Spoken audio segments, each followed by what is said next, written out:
We'll call to order. If you'd please join us in prayer and pledge. Heavenly Father, we ask today, Lord, that you will guide and protect us. We ask for discernment throughout the meeting. Give us wisdom and knowledge to perform our duties. And we pray, Lord, for each member of the county today, all our employees, put your hand upon them, guide and protect them, and give them discernment in each decision they make. For it's in Jesus' name. Amen. Pledge allegiance to the flag of the United States of America and to the republic for which it stands, one nation under God, indivisible, with liberty and justice for all. All right, thank you. We'll have our first call out to the public. I'll read our rule. A member of the public may address the board after receiving recognition from the chairperson and giving his or her name. Public comment shall be limited to a period set aside at each meeting for such purpose. Each speaker shall have the floor for no longer than 5 minutes unless the board grants an extension. Board of Commissioners Rules of Procedures and Bylaws 5.13-3. We also ask you to be respectful. Public comment is open. Anyone wish to address the board? John?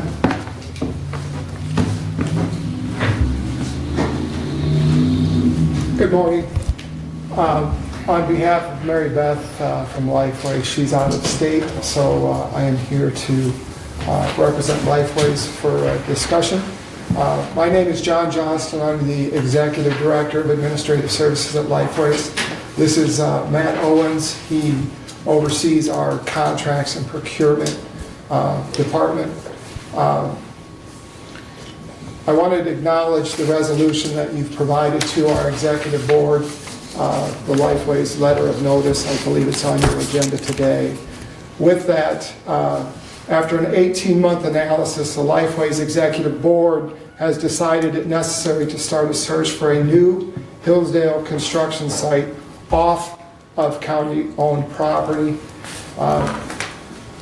After an 18-month analysis, again, together we have explored several different options for what each of us, I believe, agreed that it'd be ideal that we be in the Care Drive area where there are similar like services and things like that. We've looked at, as you recall, 50 Care Drive. We've looked at our existing building, an adjacent lot to the south that we now find is not available, and then also 40 Care Drive, which is something that I've met personally with your facilities director and building management and everything. Unfortunately, it doesn't appear that that's going to come to fruition. We have had our administrative team, our architectural firm, as well as their engineers, as well also our commercial properties company look at that site, and it appears that it's not of sufficient size for our future needs. With that, I have a letter from Mary Beth that I believe is going to be presented to the board, but it's a subject letter, and I'll start with from Lifeway's Board of Directors. We request for Hillsdale Board of County Commissioners to issue a bond for construction of a new Hillsdale mental health facility on property not owned by the county. The county would hold the deed until the bond was paid off, at which point the county would transfer the deed to Lifeways. With that, I've got some information. I'm going to read more than I normally would because I want to make sure that I cover what Mary Beth has articulated as well. But so what we're looking at ideally is a 4 to 5 acre lot. I will say that we would like to be in the city of Hillsdale. We'd like to be on the dial-a-ride bus route and things like that. We're looking at a single-story new building, approximately 22,000 to 24,000 square feet. The cost is estimated to be approximately $12.5 million. We have, though, requested an appropriation from the House and Senate, and if that is awarded, that could lower that amount by, I believe, up to $3 million. But as of now, we're looking at $12.5 million bond. Our finance department has compared the rates presently available. I'm going to summarize those in these readings as well here. if Hillsdale County issued a construction bond for us, there's a significant savings to Lifeways. But if I could stretch that out to the residents of Hillsdale County, because if we're able to save a remarkable $12 million in interest payments, we are funded, as a governmental authority, mental health authority. If we're saving $12 million, we are immediately able to turn that around and provide additional services and quality of service by not having to spend that on unnecessary or higher interest rates and things like that. So with that, our finance department, and I provide this in this letter, has compared the rates presently available. Again, we're talking an approximate savings of $12 million in interest if we were to do a bond through the county instead. As a mental health authority, we are responsible for all debts, liabilities, and obligations separate from the county. We would be using your good faith and credit if that's the right way to phrase that, but we would be responsible. I think we have a very long history, obviously, together, just since 1966 with the Jackson Hillsdale group providing mental health services. Since 1993, we've been landlord-tenant situation, and I can say without exception, we've met our obligations and financial responsibilities there. We're sitting good to do whatever is necessary to get this financed, but I think for fiduciary reasons, but also so that we can continue this partnership. We request your assistance in a bond. You would maintain the deed. And then I assume also we would have discussions about CAM costs, and because we're going to need down there, or down here, I'm sorry, both custodial and maintenance fees and CAM costs associated with it. So really much of it would be similar to what we're doing now for that 20 years. But then after 20 years, we would maintain or have transferred ownership of the building. I'm going to conclude with this sentence paragraph that I like what she wrote. By supporting your residents that have mental health or substance use disorder needs, your issue of a bond for this project would save, again, I've got here actually $14 to $15 million. And that's an interest. And it's in the letter that Mary Beth provides, or that we'll be providing to your board. Those savings would allow us to use the funds towards improved services. Again, the benefits, this is what we're looking to do and why the status quo has changed. And change is scary and everything like that, but this is extremely positive for us. We're very excited about this. To finalize the Hillsdale building project will ensure the provisions of, we're going to expand our crisis services to include a residential unit, improve our outpatient, psychiatric, and integrated health services to the Hillsdale community. And this is all in compliance with something that we've just been awarded. We're a certified community behavioral health clinic. And I've heard in these meetings that I listen to online and everything, this is going to allow us to provide services to everybody. There won't be restrictions of who can receive our services because of just Medicaid or things like that. This provides us the flexibility to really be everyone is welcome, no wrong door type thing, to be able to provide services here. We're expanding everything to make us, again, the CCBHC. This is the model program for mental health services, and we're excited that Jackson and Hillsdale are being awarded this, and so we ask your assistance in that.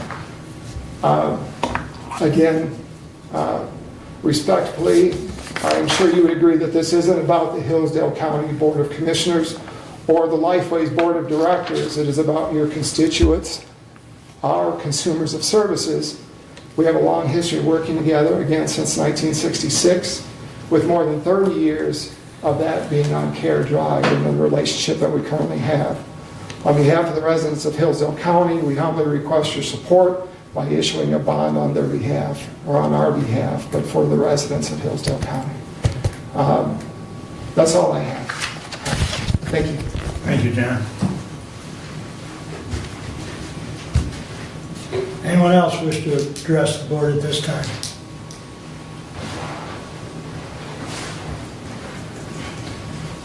All right, moving along. Consent agenda, I would entertain a motion. Well, with Commissioner, I would like to pull 24052 and put that down underneath facilities, and a reminder that resolution 24058 is on the consent agenda online. It was not on the printed copy here. 24058 deals. That's the appointment of Right. magistrate. Exactly. Did you want to do anything with 58, or you're just making a note? Just making a note that it is there on the consent agenda. It Correct. doesn't print online, but it is I saw it. Yeah, it didn't show up on the printed to version. facilities. So 52, you're pulling and putting down to facilities. And with that, you'll, I would move to approve as amended. Now, any other additions or corrections? Hearing none, all those in favor signify by saying aye. Aye. Opposed, same sign. Okay. All right, correspondence is listed. Questions or comments on correspondence?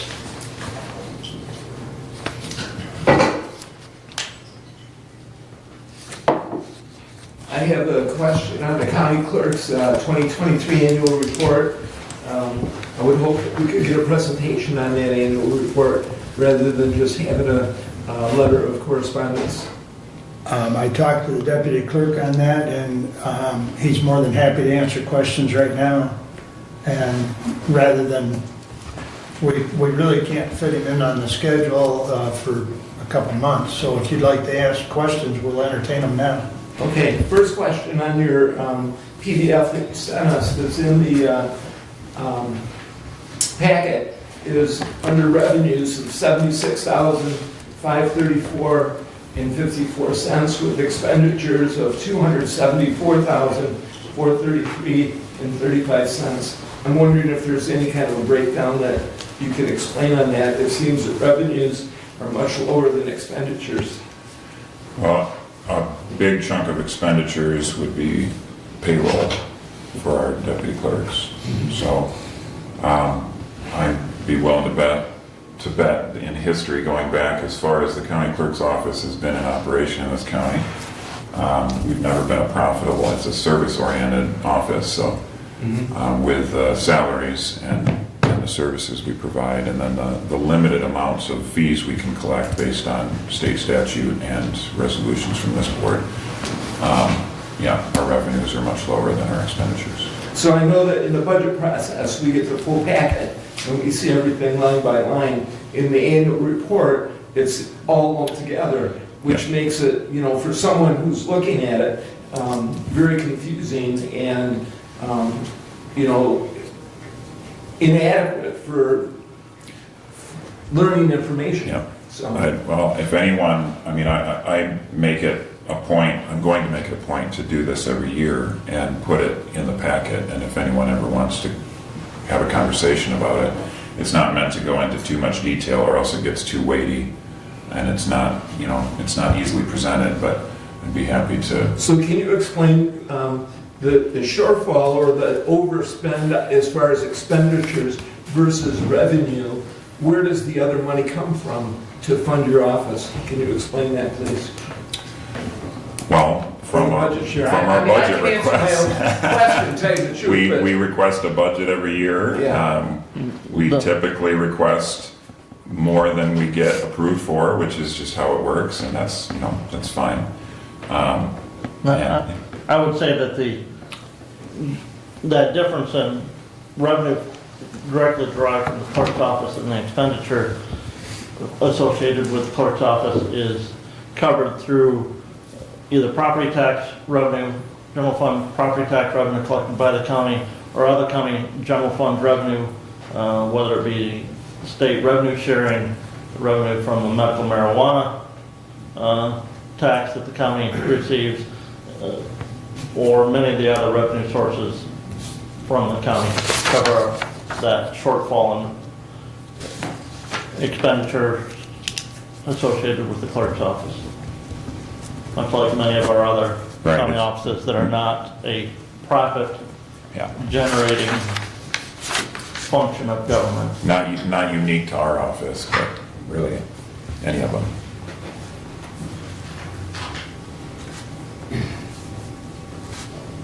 Speaking of services that we provide, today we are going live with a system for vital records in our office. And, we worked very closely with our IT department.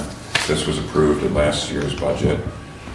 So those, we don't have it linked on our website yet, but people that want to apply for doing business as, and for marriage, and for notary and CPLs, will be able to apply for that online before they even come into the county clerk's office. So that'll be a streamlined, it'll be more efficient for our staff, and it'll be easier for the public.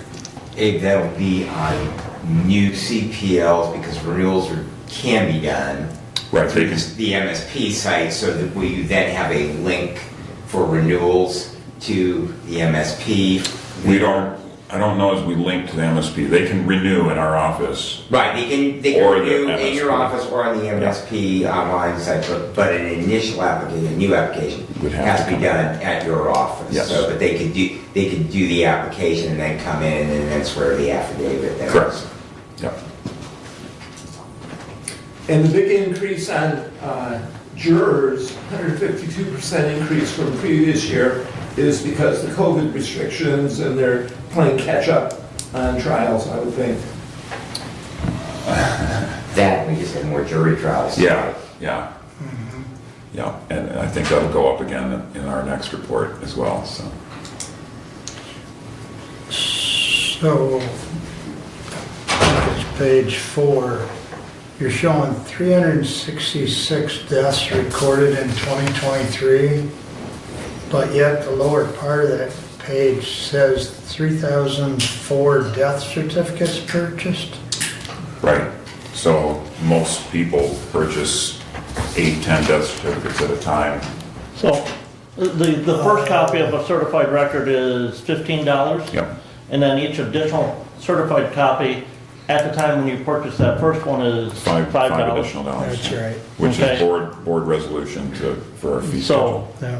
you know, birth certificate's the same way. The first certified copy is that same $15, and, you know, because if you look at the number of birth certificates purchased, it's 1,400, and there was, I think, 396 births recorded in the county. Right. It's, Yeah, I'd you know. forgot about that. Yeah, there's a discount. okay. And at death, there are multiple agencies that'll need a certified copy of that death certificate, so. Right, right. Okay. Any other questions on the clerk's report? As of for now, I would just encourage your presentation in the future. Then we can, dig in a little bit. I can further discuss that with the clerk and deputy Thank clerk. you. Yep. Anything else on correspondence?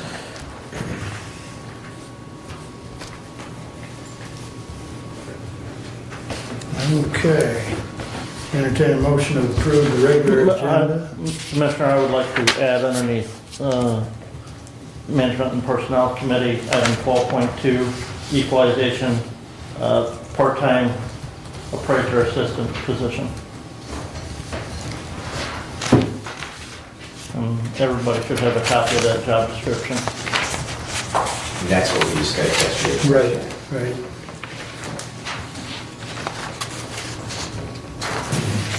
Okay. So you want to add that as item 12.2? Correct. Yes. Okay. All right. And with that and the addition of resolution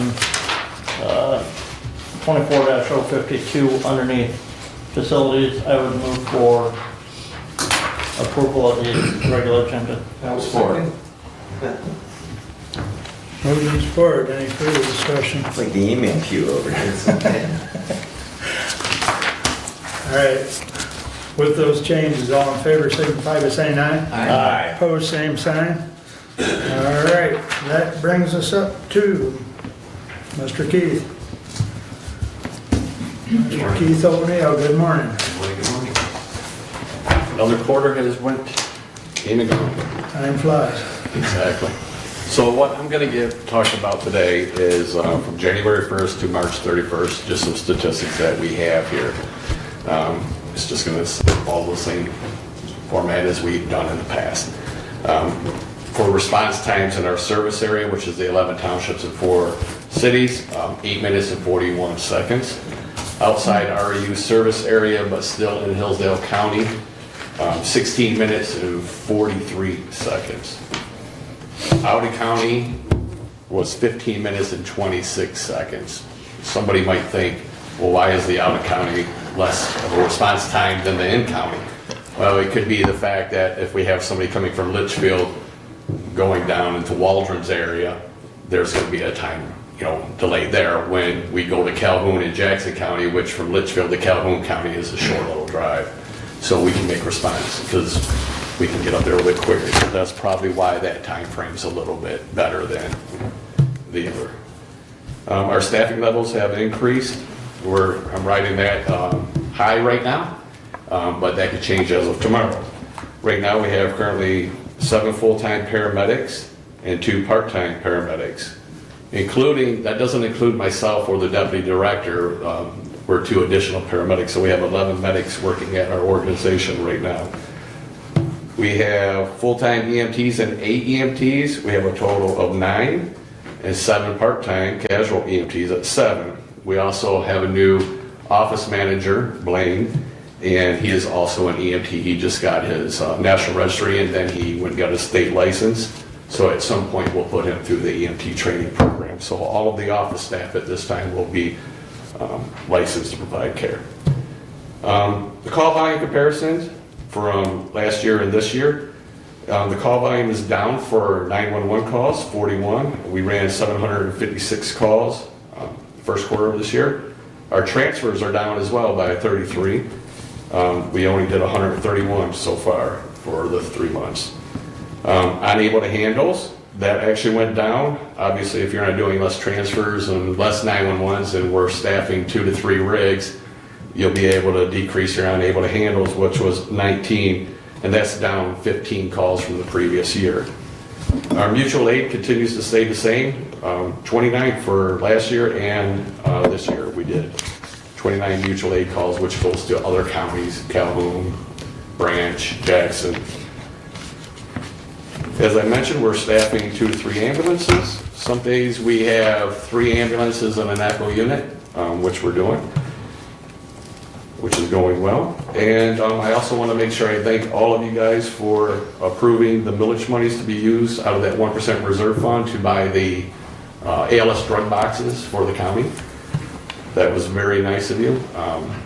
One thing to point out on there, these drug boxes aren't the ambulance services. These are the counties. So if our ambulance service was not around, the next ambulance service that came in here gets the same drug box. So it was a perfect vote, using the money out of that reserve fund. That's what it should be used for. So I thank you very much for that. The next thing I want to talk about is just I watched a couple of the meetings, and I know there's conversation, and we do have your support from the commissioners on our ambulance millage. But sometimes when the Board of Commissioners speak, people, when they're listening, they should be listening, and when there's statements made that the ambulance services make too much money, well, that could lead somebody down another road. Well, that road could be devastating to some ambulance services that depend on an ambulance millage. What needs to be explained is the amount of money that an ambulance company service actually receives. And I put a fact sheet together from you, and this comes from everybody at our agency to make sure that this was 100% correct. We only collect about 50%, but I'm going to read this to you guys. Insurance companies pay ambulance service on a fee schedule. We don't get what we ask for. We get what they say we're going to get. What does this mean? Insurance companies only pay a set amount. You can bill whatever you want, but you will only receive what the insurance company allows. For example, if the bill's $1,400, Medicare will pay a certain amount of that, which is about $700, but we're only going to get 80% of that. We don't even get the full $700. The rest of that, the ambulance services will write off the remaining $700. RU follows the Hillsdale County ambulance millage rule of no balance billing for emergency type calls. What does this mean? After insurance companies' payments are received, the remaining balance is not billed to Hillsdale County residents. Keith, you bill for the deductible, right? No, That's not a balance bill. we don't balance bill. That's not balance bill. That's a customer's deductible. If they don't pay that, that's a violation of their insurance contract. If you, because that's payment in kind. That's not balance bill would say, okay, insurance company says we're going to allow $1,000 for the service. Customer, you spent $300 towards your deductible. You have a balance on that deductible remaining of $700. You have to pay that $700 to the ambulance agency. That's not balance billing. Balance billing is we billed $1,400. Your insurance company approved $1,000. We're going to send you a bill for the other $400 that didn't approve of. They don't send the money. We don't get that money. If there's a deductible, say Blue Care Network, Blue Cross, my understanding of it, and you can come and sit at our office and talk to the billing managers and our CFO, and they can explain this to you a lot better than I can. My understanding of this is if we have insurance, so people have Blue Cross Blue Shield or some commercial type insurance at the beginning of the year, most people have a deductible. If your deductible is not met, your insurance company's not going to pay that, right? The person that took the ride needs to pay the deductible. Correct. We don't go after that money. So if the ambulance bill is $1,400 for somebody with private insurance, my understanding is, and their insurance company said, sorry, we're not paying. So technically then the person would be out of pocket $1,400 if you were in other counties. Because we have an ambulance millage here, we don't go after the $1,400. We don't go after it. And you can, and any of the Board of Commissioners can literally, we'll set up an appointment, you can come in, we give you all of our financials, you see all of our information. You can sit down with the people that know the facts, that do all the billing. See, and standard insurance, just like Medicare, Medicaid, are going to have a write down on that fee for service. Okay, you're going to bill $1,400. They're going to say, well, we approve, let's say 1,000 of that or 1,500 of that. Yeah, they're not going to worry. Or Medicare, Medicaid are the two right, lowest. They are, but even Priority, Blue Cross, McLaren, they all have a fee for service that they approve. That's the approved amount. Okay, deductible and stuff. That to me, that's not balance billing. Balance billing is we only accept what comes to us through the insurance company. We do not go after the people for their money. If they get a bill, what we have done in the past is actually paid that bill. So, yes. If their deductible's not paid, then the insurance company's not gonna pay anything until their deductible's met. Correct? well, Beneficial for. So how do you collect any insurance monies at all if We don't. the The ambulance millage helps. patient doesn't pay their deductible? It doesn't. And that's what I'm saying. I'm the spokesperson at this. I understand. The people that know 100% would be, And Keith, I would tell you, that's not balance billing.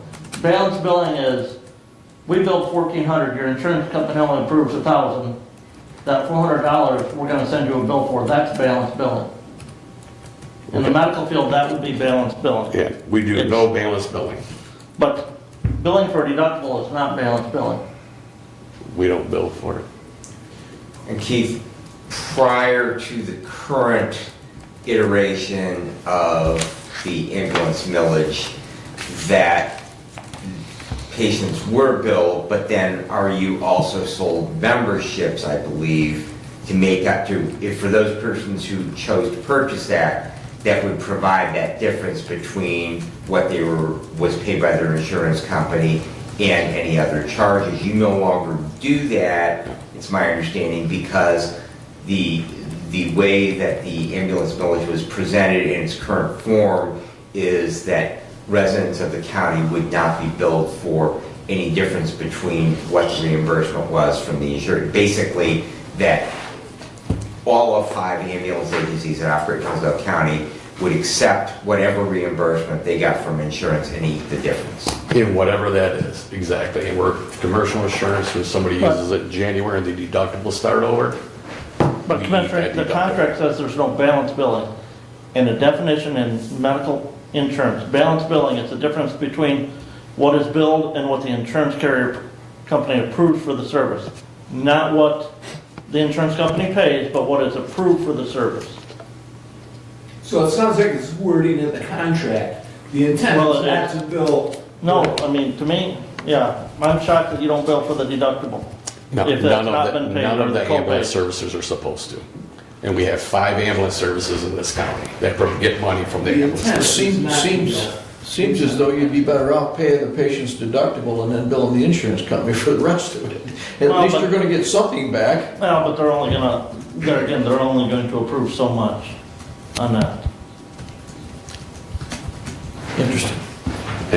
But if really anybody wants to show up and talk to our staff, you know, that actually do this every day, they could kind of help guide you and show you what we're looking at. Approximately 75% of our use clientele is Medicare and Medicaid. 2 of the lowest paying insurance plans for ambulance services.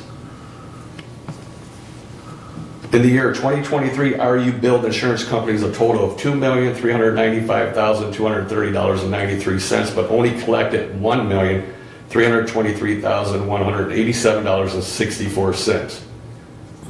In that same year, uncollected fees for ambulance services was the $1,072,043.49. The millage monies that we received was less than that.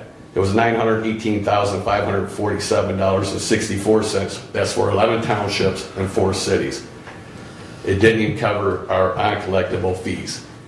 Please don't take that as being ungrateful. I am very grateful for an ambulance millage.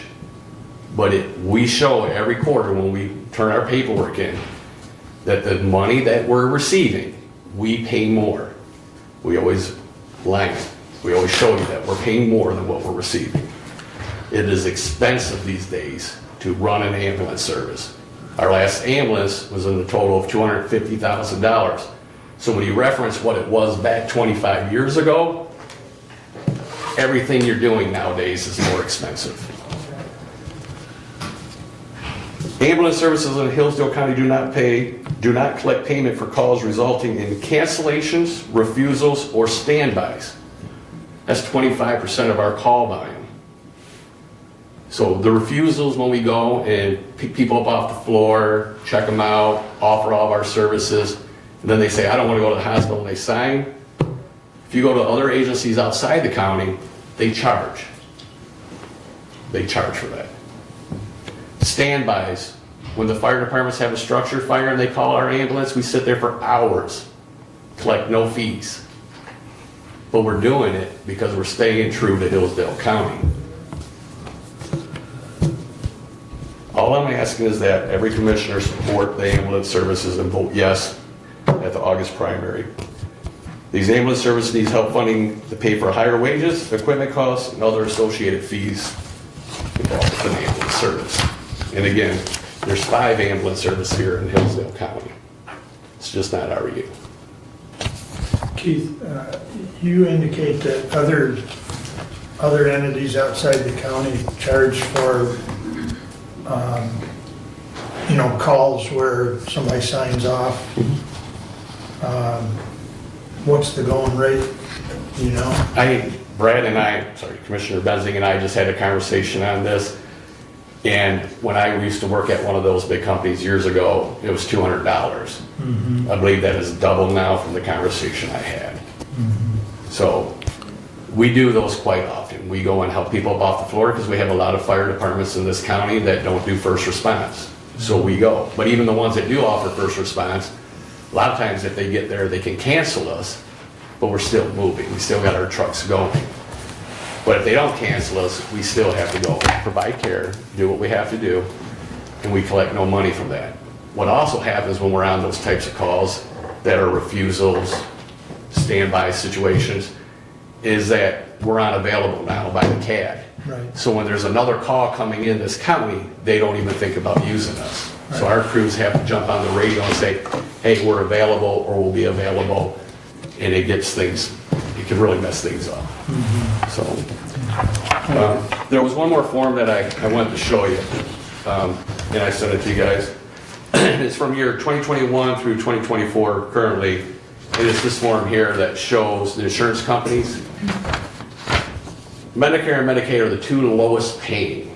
And I already said 75%, approximately 75% is our clientele. And this graph shows you our payers. Commercial insurance, if everybody was commercial insurance in this county, we'd be doing a lot better. But we're not. And that's because of the clientele. And we can't help that. There's a lot of retirees here, a lot of people that are disabled. There's a lot of homeless. Any questions for me? Yes, Mr. Reaper. Go ahead. So, insurance companies, uncollected fees for ambulance services were $1,072,043.29. The ambulance millage monies received were $918,547.64. That's, by my calculation, $153,000 plus short. How do you make up the difference? Where does that come from? We try to budget for it. That's what we do. And when you're budgeting, you know, you have so many staff members. Well, we just brought on 7 extra additional employees. Think about the training cost that comes in with those 7 additional But you employees. can't live short year to year to year. No. So we find ways of making it work, where we don't buy extra things, or we do buy extra things. It was thankful that you guys paid for additional, you know, the ALS drug boxes. We would have paid for it if it was required. Have no problem doing that. But if we can find ways, I put in for grants. I'm always asking for different allocations from somewhere. I reached out to the opiate committee to see if we could get money there for equipment. So If grants they're- and other monies make up that shortfall. Well, no, because I don't get that many grants, but I can only wish. So, but there's millage dollars and then there's insurance reimbursement. So those two Yeah. pots of money, that's where the bulk of their income. So they don't have a shortfall when you add those two pots of money in. It's just that there is a significant amount, and that's true in any medical practice. Well, and look at it this way, the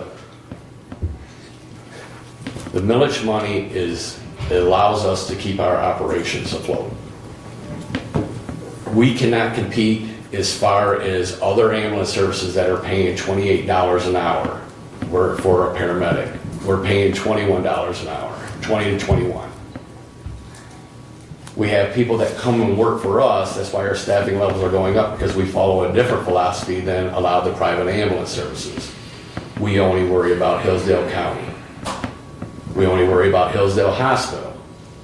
We don't try to look at what other counties are doing and what other hospitals' needs are, because we receive a millage. But they are private ambulance services, they're fully functioning off of private ambulance. So if they're not moving patients, they're not making money. So and if they're gonna pay that kind, they have to just keep moving. So look at Branch County in general. I can only speak from what I hear. But Branch County, a lot of times those ambulances that are there covering, they get moved into Kalamazoo's area to take transfers. We don't leave our area. We stay in Hillsdale, and that's it. That answers my question, thank you. So how much grant money do you get annually as far as from year to year? Because grant's not a guarantee. It's not. And I'm only getting small grants, you know, from the Hillsdale County Community Grant Foundation. They've been giving us equipment grants, $22,000 here and there, a couple Walmart community grants. They have grants out there that are more open to municipalities. The educational grants that they're putting out there have a lot of strings and loopholes that you have to meet. Kind of hard to do as a small company. But we look at the grants that are out there and we do apply if we think we can qualify. they are small amounts.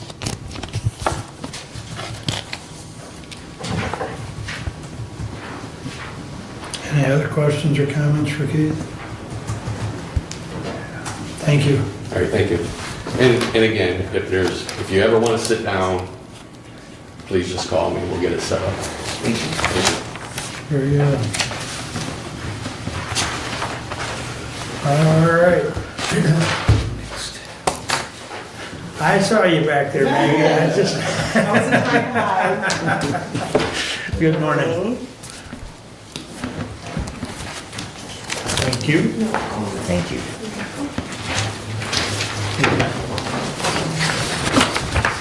Good morning, thank you for having me. I'm here to present for the Hillsdale County Senior Services Center, and attached, or what I just provided you, is our annual report that was included in the attachments, and then also a flyer for our upcoming Lifeline screening event.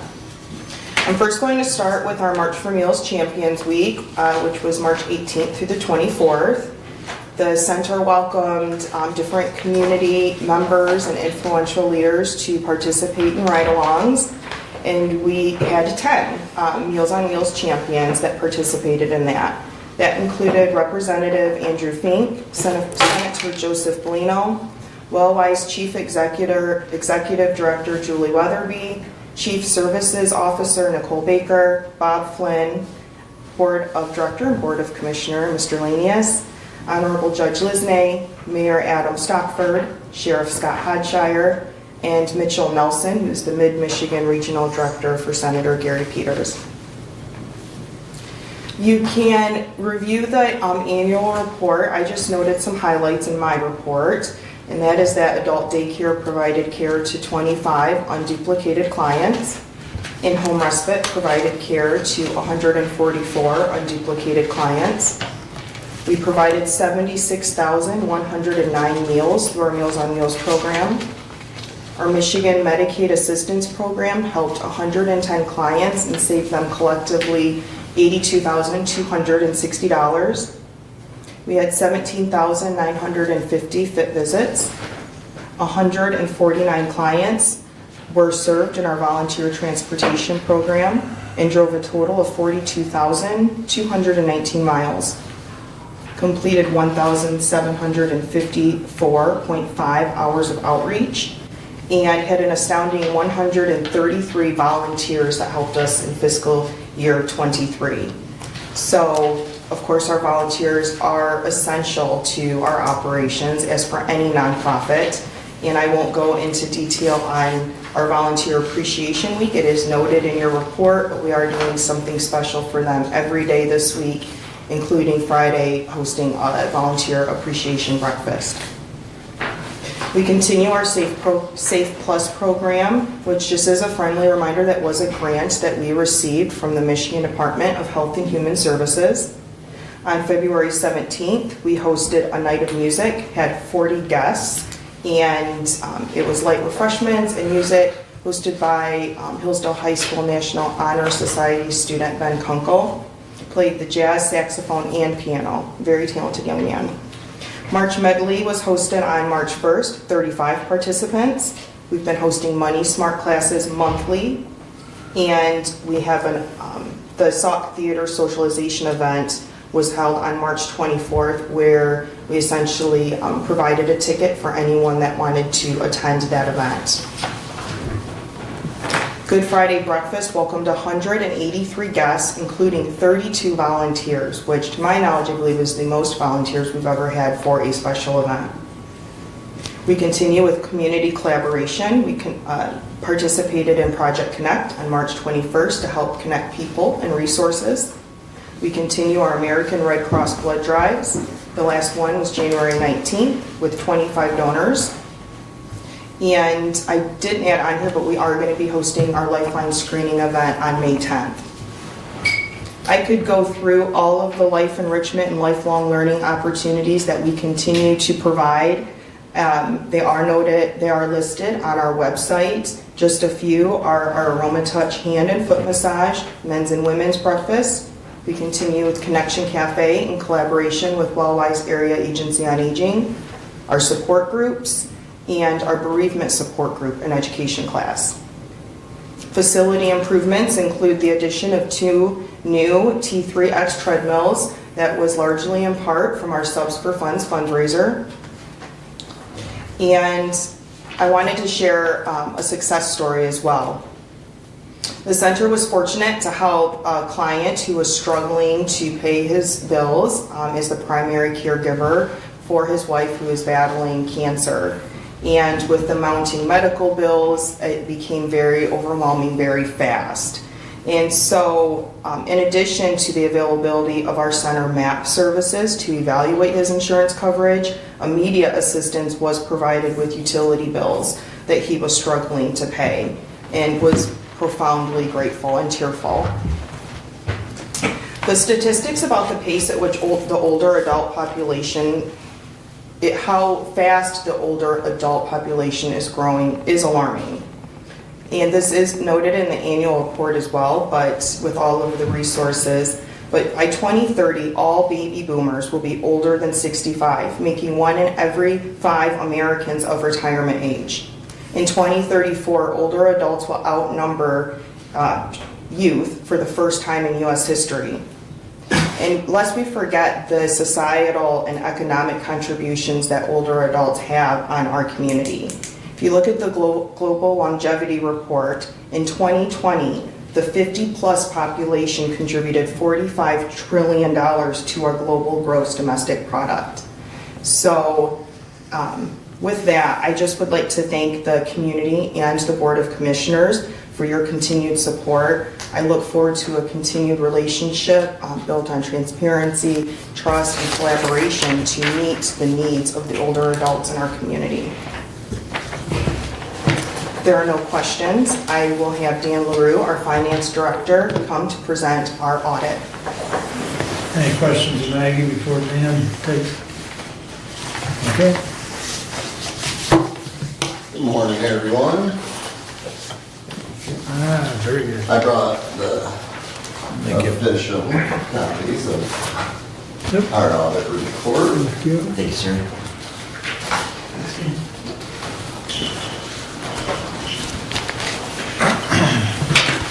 We had our audit back in the first quarter. Everything went really good. We did switch to a new CPA firm, Manor and Custodian.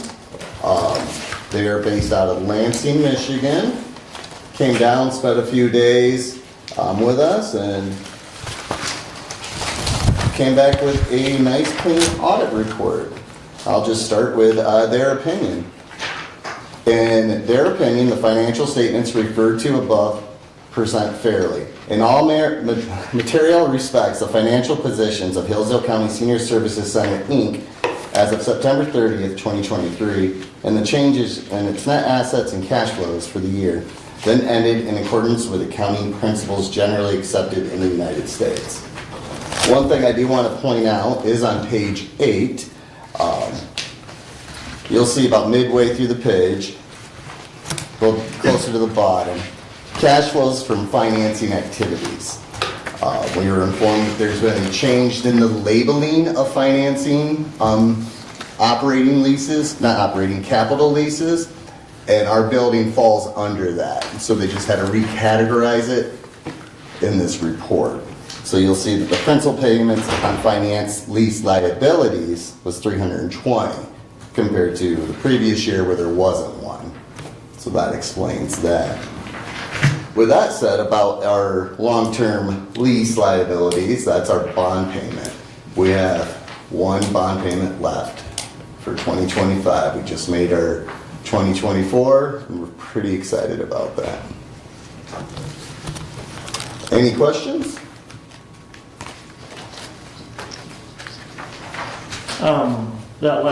That bond payment, you'll have an interest payment due this fall. Oh, I actually included that in this payment, paid it ahead, so, Okay.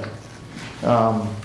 And something to, because I think next year after that last bond payment is made, the agreement requires the deed on the property be transferred back to the senior center. Do you know who's gonna pay the recording costs on that? That I do not right offhand. I'd have to review the contract and see how that reads.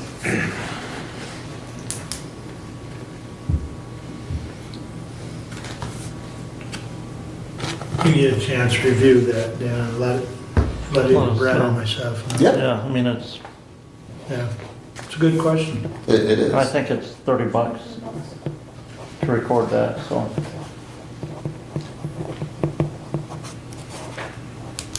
Okay, Awesome. any other questions? You get off the hook early, or easy, Yeah. until everybody gets a chance to digest it. Well, if you do have any questions, concerns, comments, I'm always available. I'm even willing to give you my cell phone as well, so, thank you guys. All right, real good. Thank you both. Thank you. All right, moving right along, Brent, you're up. All right.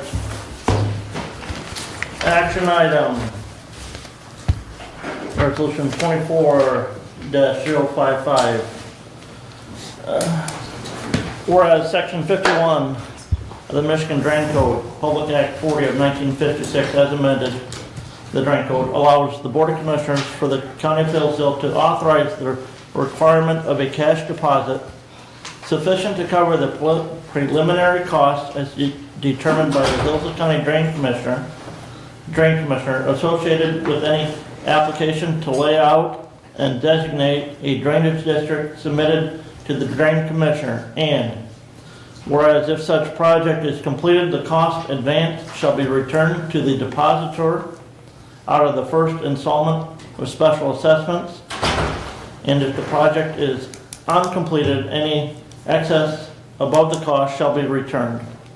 Now therefore be it resolved by the Board of Commissioners for the County of Hillsdale that pursuant to Section 51 of the Drain Code, the Hillsdale County Drain Commissioner, in his or her discretion, may require a cash deposit to cover the estimated preliminary cost in an amount determined by the Drain Commissioner as sufficient associated with any application to lay out and designate a drainage district.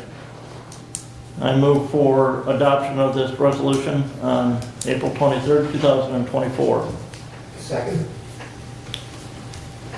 So this recently came up, as you know, the Drain Commissioner has had some meetings with some people out in Hillsdale Township regarding the potential for looking at establishing a new drainage district out there, and legal counsel for the Drain Commissioner couldn't find anywhere where we had established the authority for the Drain Commissioner to set that fee if a petition is submitted to establish that drainage district, to bill the cost associated with that establishment, holding that first meeting to determine whether there would be a drainage district established or not, to whoever submits that petition. And this resolution authorizes that to be done. In our packet today, we had some communication from the Drain Commissioner regarding a board of determination that was held in Wright Township on the Boyd Drain. That's an existing drainage district that's already established. That board of determination, costs associated with that, and any work that now comes out of that board of determination will be assessed specifically to that Boyd drainage district. Here we're talking about the county as a whole can't cover that cost for somebody, it takes 5 free lane holders to submit a petition to establish a new drainage district.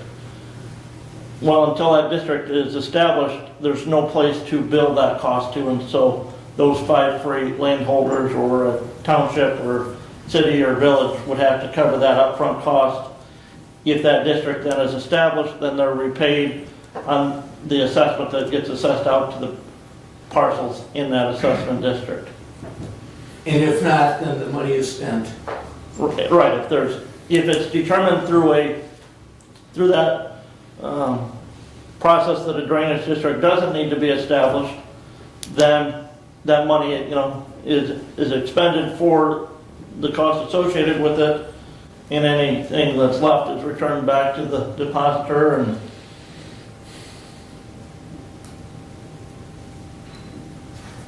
Commissioner, I'm just trying to, because you and I both are well aware that words can change things.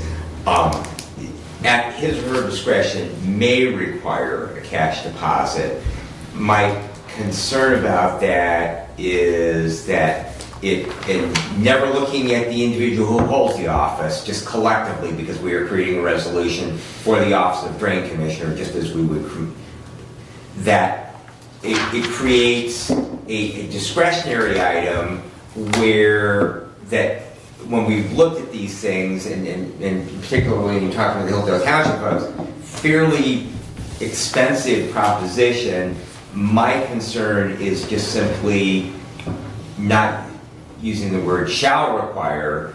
In other words, that we're giving that discretionary authority to the Drain Commissioner and exposing the residents of the county for those costs if we don't get a deposit up front, and then we were to find that there was no reason to establish that those preliminary costs would then become a burden upon the taxpayers collectively of the county rather than those 5 free landholders or the unit of government, because a unit of government such as a township may also make that petition. Correct. So I just wonder about the word may versus shall.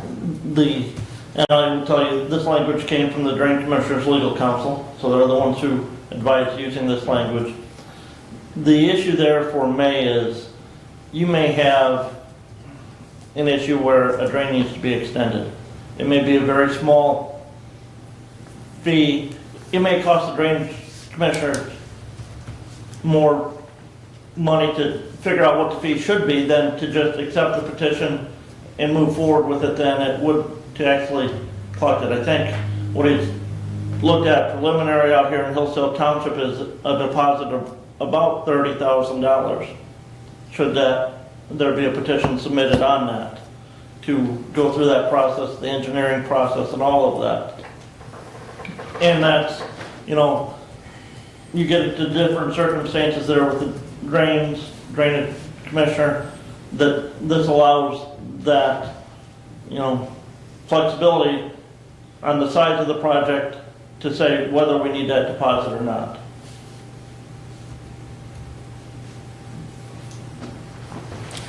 So this is on a new petition, though. An extension would be an existing. Well, not necessarily. It could be an extension on something that is then added to that drainage district. If it gets added, it would be added to the drain hole. If it doesn't, I said you've got very few instances where it would be a small amount, but there would be those circumstances, but it leaves that discretion to the Drain Commissioner. And I guess my counterpoint to that is the discretion is in the amount of the deposit. We're not saying, that he has to get 10% or 100% of the estimated cost. So therefore, it does create, if we were to change that to shall, then it does then put some skin in the game for that petitioner. So if we have someone who wants to extend that small district, and it might be a small amount of money, that deposit is at the discretion of the Drain Commissioner. The Drain Commissioner can say, well, it's $1,000 versus where it's going to be a new district and there's going to be a lot of engineering involved in it, where now he's going to take a significantly longer and closer look at it and say, that's going to be $30,000. And I think that's the discretionary portion. But by making it unilaterally that there has to be a deposit paid, I think that then the petitioner, regardless of the size of the project, has some skin in the game. I move to delete the word may and replace the word shall. I would support that. Discussion on the amendment. Give me a second, I want to review the drain code, because I'm wondering if that language right there comes directly out of statute. And that may be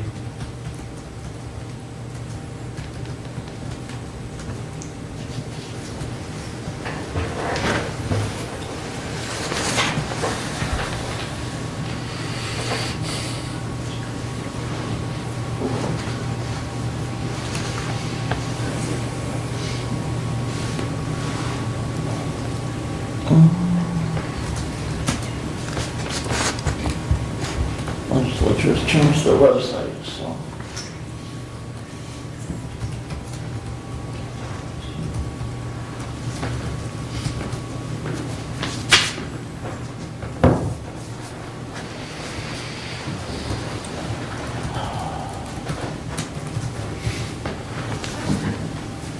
You know what chapter that is offhand?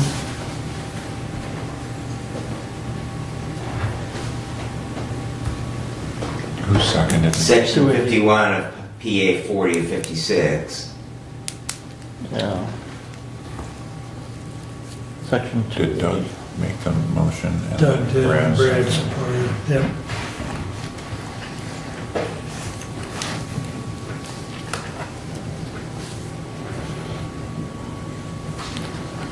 MCL 280.51.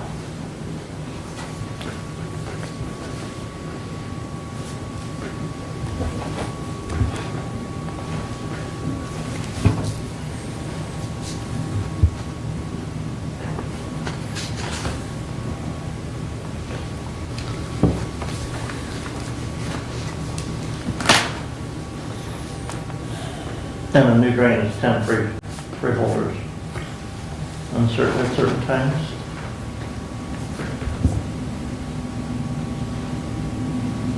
A new drain is 10 property holders? Well, it could be husband and wife, both their names are on the deed, so There are times where it's 10, there are times where it's 5. Okay.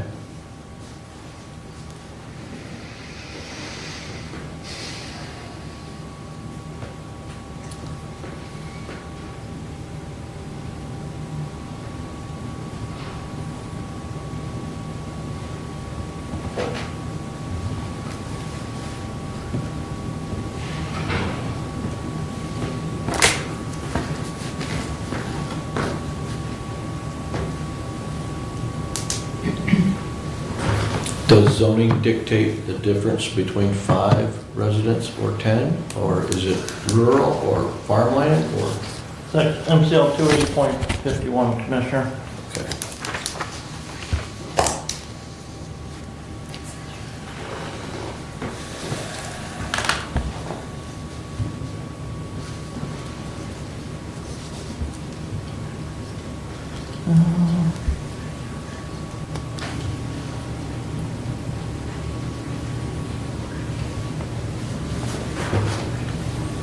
I'll move to table till we can get some clarification from them. Just about ready to, Yeah, because I would support that. other than we have a motion, we have an amendment on the floor. well, we do. would the maker of the amendment be friendly with withdrawal? And I, the second is as well. Yes. We withdraw that amendment, then that would Then we only can table.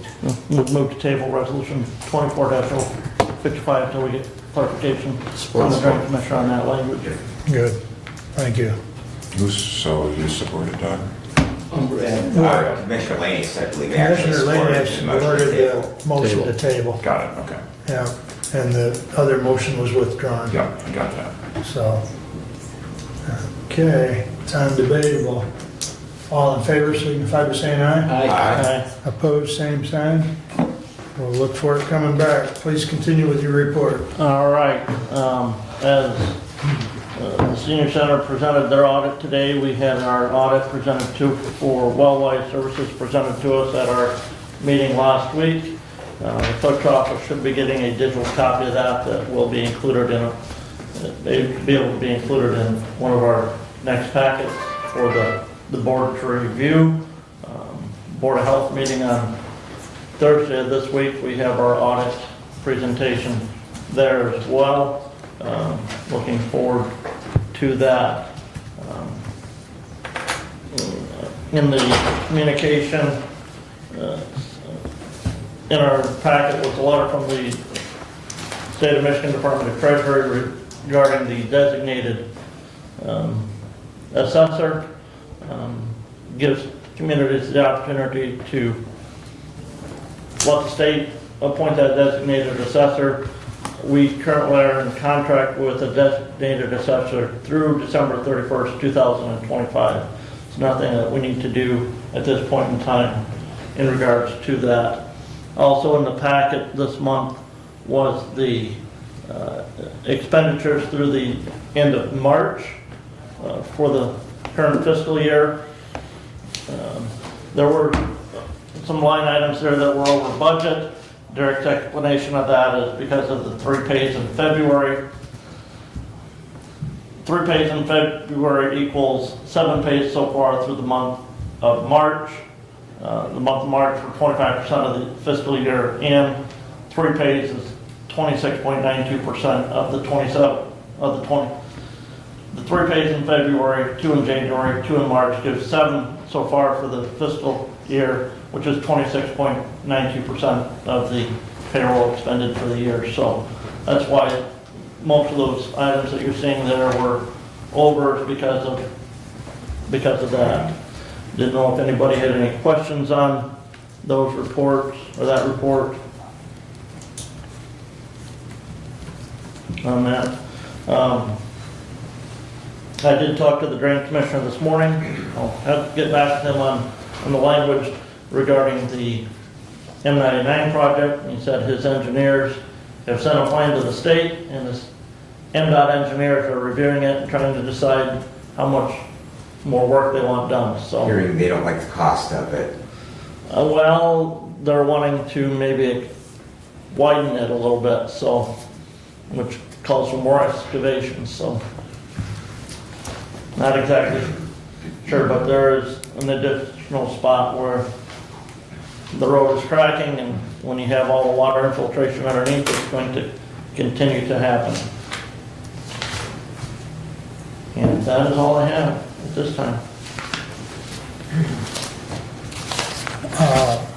I know you've got Board of Health yet this week, but has there been any updates on PFAS issues within the Tri-County? There's the potentially one site here in Hillsdale County, and it's been a while since we've had an update on that. I think there was 2 in St. Joe.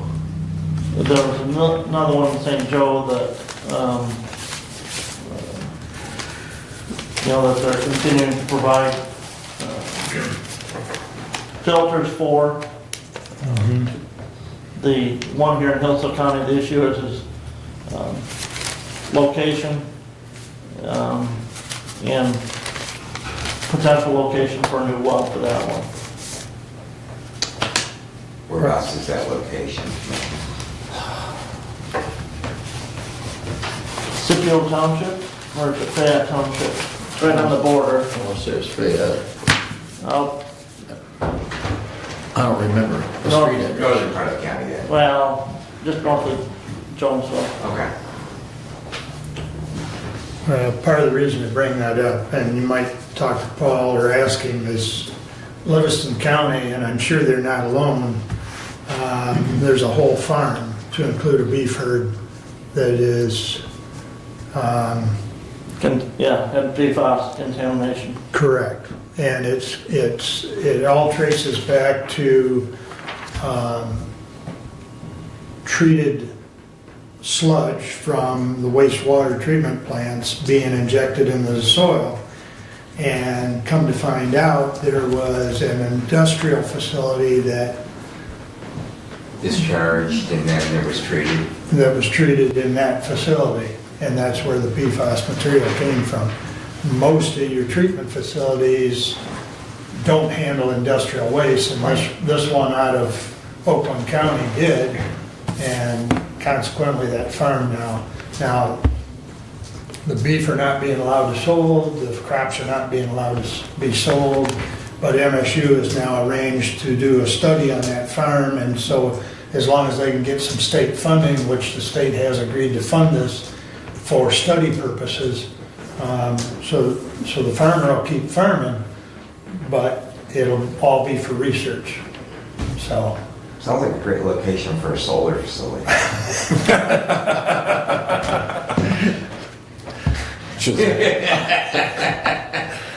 We won't go there at the moment, but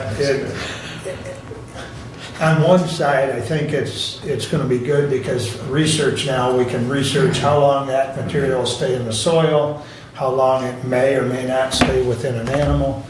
So, and the way the animals got it was from ingesting the feed that was produced off that Right, plant. yeah. So, but anyways, so something else for you to bring Question, to Paul. Paul at the meeting, but, all right, thank you. Anything else, Brent? No. Any other questions for Brent? All right, Steve, you're up. All right, Moscow Township on the 18th of May, and they announced they're gonna have an open house for the new fire department to show off their new quarters. That will be on, I'm sorry, May 18th will be the Moscow open house for the fire department from 11 a.m. to 3 p.m. to show off their new fire barn. So that, they've done a beautiful job out there, it really looks nice. They upgraded the old facility to match the new facility, so that really enhanced the looks of the whole building. And they have a lot more room, it looks a lot nicer. At the Board of Health, on the 15th, we just passed on to the full board the financial audit reports, and so we'll have that meeting on Thursday. The LDFA meeting in Jonesville was canceled for lack of business. And then on the 19th, I had a CAA orientation, and I received confirmation for my board appointment on Monday. So now I'm on the board of the Community Action Agency now, and looking forward to doing business with those folks. I'll have the senior center this afternoon. This afternoon's meeting will be a big meeting. We have a lot of things to discuss as far as implementing the FOIA as well as the OMA. And doing a little research on the senior center, it does fall under that category of FOIA and OMA because it is handling grant money as well as money provided from the county. So as long as it's doing that, it is required to be FOIA and OMA compliant. So that'll be a big meeting this afternoon. And that's all I have for today. Questions for Steve? Hearing none. Fred? All right. You ready? It's going to be a marathon. Kim, I believe we won't keep you waiting. Thank Okay. you for being with us today. That's okay. It's not there. So, I wasn't able to be here at the last meeting. Honestly, I didn't even know we were voting on it at that time. I had trial anyway, so I wasn't able to be here. I listened to the discussion, and I was a little frustrated with it because statements that were made weren't kind of an accurate reflection of everything that was being said. I did, as Commissioner Leininger said, I did say I can choose to pay what I want. And that is true. I get to choose who I get to pay. And the email that wasn't addressed was from Ms. Walters, who's my kind of MID supervisor, that said, based on these factors, trying to get attorneys to come to Hillsdale County. Judge Bianchi and I were here in December, saying the same thing. I can't get attorneys to come here. In order to keep up and keep my 2 attorneys that I do have, I have to keep them paid at a level that they're willing to stay here because they can go into Jackson, Lenawee, and other counties and get paid more. As an example, both Jackson and Lenawee are currently paying their felony levels $140 an hour, where we pay $130. So they already jumped past the minimum from last year in order to retain basically attorneys to handle those. Okay, we stayed with the minimums last year because I'm thinking, okay, this is the first year that we're trying to do this. We will bill, my attorneys are required to bill, even though we get a flat rate. That way, if we have more information or we bill over those times that we're granted under that flat fee, we get to be paid more, which is what MIDC wants. They want us to go to a strict billing, but my attorneys are like, I'm not doing that. It isn't worth our while to sit and do all the hassle. So that was why we did the dual structure, which is the flat rate payment of so much, and then you can bill over it. And MIDC was perfectly fine with that. As long as we can show that we are actually earning or working those hours, then we don't have a problem with doing what we're doing. And then our compliance plan was approved. The same structure is happening this year. Unfortunately, they give us basically a 6-month turnaround to do our budget for the following year. And I have data for everything. And so I know what our first couple of quarter billings are to see where we are in relation to what we're allowed. For felonies, we are being paid at 58 hours per month under that flat rate. If we bill over, then great, the county gets the receipt or the invoice and it gets paid. If we bill under my contract, I said, I get the ability to reduce your pay because you're not billing to what we're paying you. Why should I bill you, pay you 58 hours a month and you're only billing 20? I don't think that's fair. I don't think that's equitable. And I think it's a waste of money. So right now, I'm still trying to get that information and have a statistical data that shows this is what we are doing.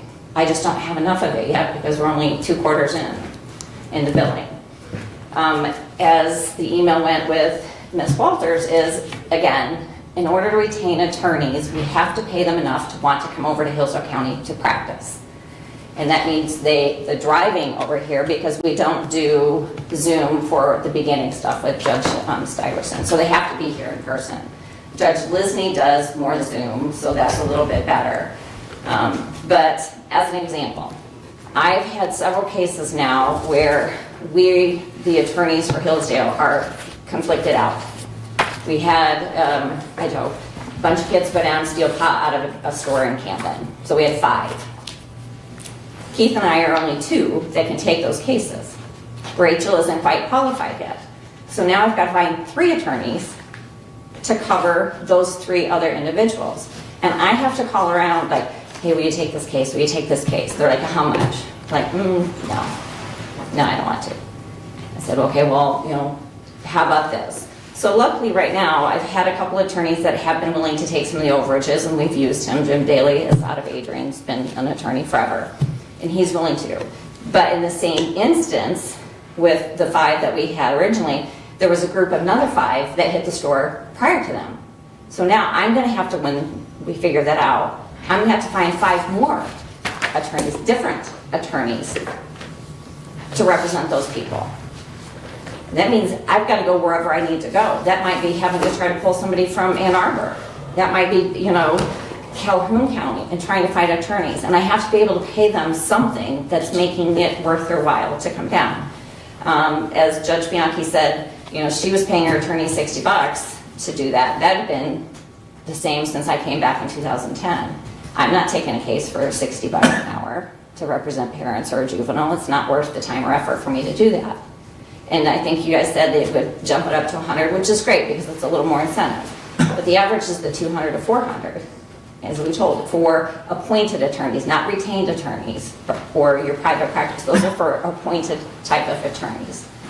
So those numbers that I put in there are well within what I believe MIDC will approve, what is well within what we need to pay attorneys to get them qualified attorneys, to get them to come here and to practice. I don't think they're outrageous. I think they're well within the board. And I think on average, and Ms. Walters can correct me because I'm trying to off the top of my head,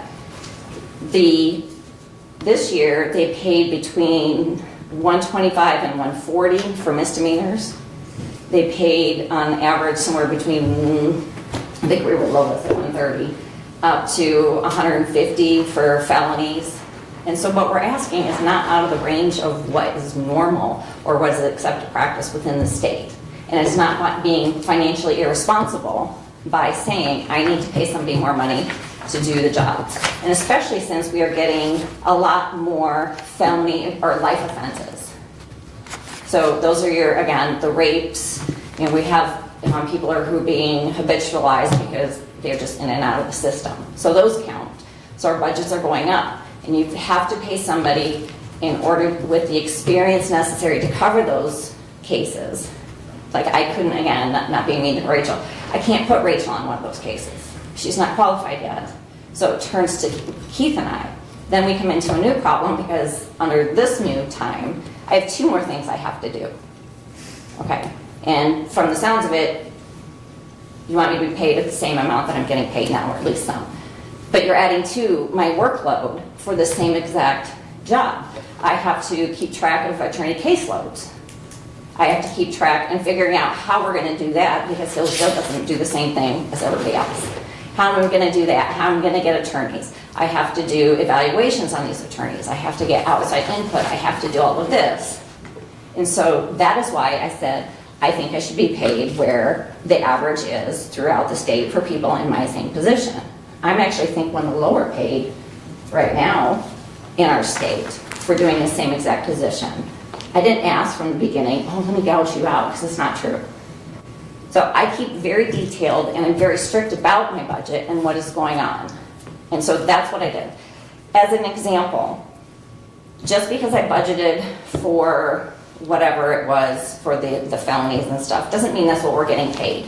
That didn't seem to be the issue in the last time. Because again, I have to bill, I have to provide you guys with receipts about what is being paid and what is being worked. And those same receipts go to MIDC. MIDC reviews them, and I've even gotten back emails from them saying, what does this mean? Or why is this being billed? And then I have to substantiate that. And I am. And I'm not the one that just looks and, okay, well, Keith signed his name off. That's not true. I've deleted lines before saying that you can't bill for that. That's not part of our policy. So I'm not trying to say we get to earn millions of dollars off of this contract, because we don't. And it might be to the point, based on statistical data, our flat rate amount that we get each month is going to go down beginning October 1st. Unless something really happens with our billing that would show we should stay the same because of hours that are being worked. Again, I want to make sure that we are being paid where we're at and not some, random number, which is kind of where we were this year. So I'm getting more and more information. And so in order to do that, it keeps our budget. But nobody wants to do the same job where you're adding things to it. You're constantly saying, you know what, Doug, not only are you doing this job, I'm going to add, you've got to go do this one, and then you've got to go do this one, and you got to go do this one. But I'm not going to pay you any different, but I want you to do those items anyways. You'd be upset, right? If you're not getting a raise, but you've got to go to other jobs, right? Kim, I'm not sure that's a good example with me, because that's how I lived my life for 40 years. Right. And just as an example, okay, you're an employee, okay?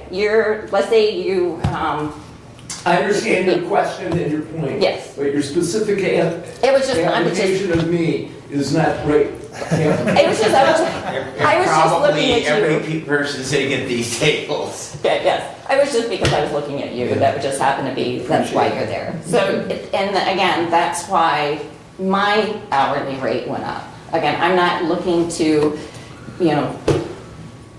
become a millionaire, because this job is not going to make me that way. There's more stress in it than anything. But we just want paid for what we're doing. And that's why the budget is. As a matter of fact, I gave an amended budget. I sent it out because there was a couple of things and their calculation was wrong. But I also took out the contract. There was $3,500 for construction with the district court. That was in this year's budget. Nothing has been done with it, so I'm not putting it in again. There's no reason. The money can still be used by the end of September, and we can still continue to talk about it, but I took it out because we just don't need it. If and when, well, we are, regardless, we're moving the district court, can you get that money back for us to help with the build out of the new building? It would just depend on what those numbers are, or what they're for. Like the little meeting room we have in there. We could use another one.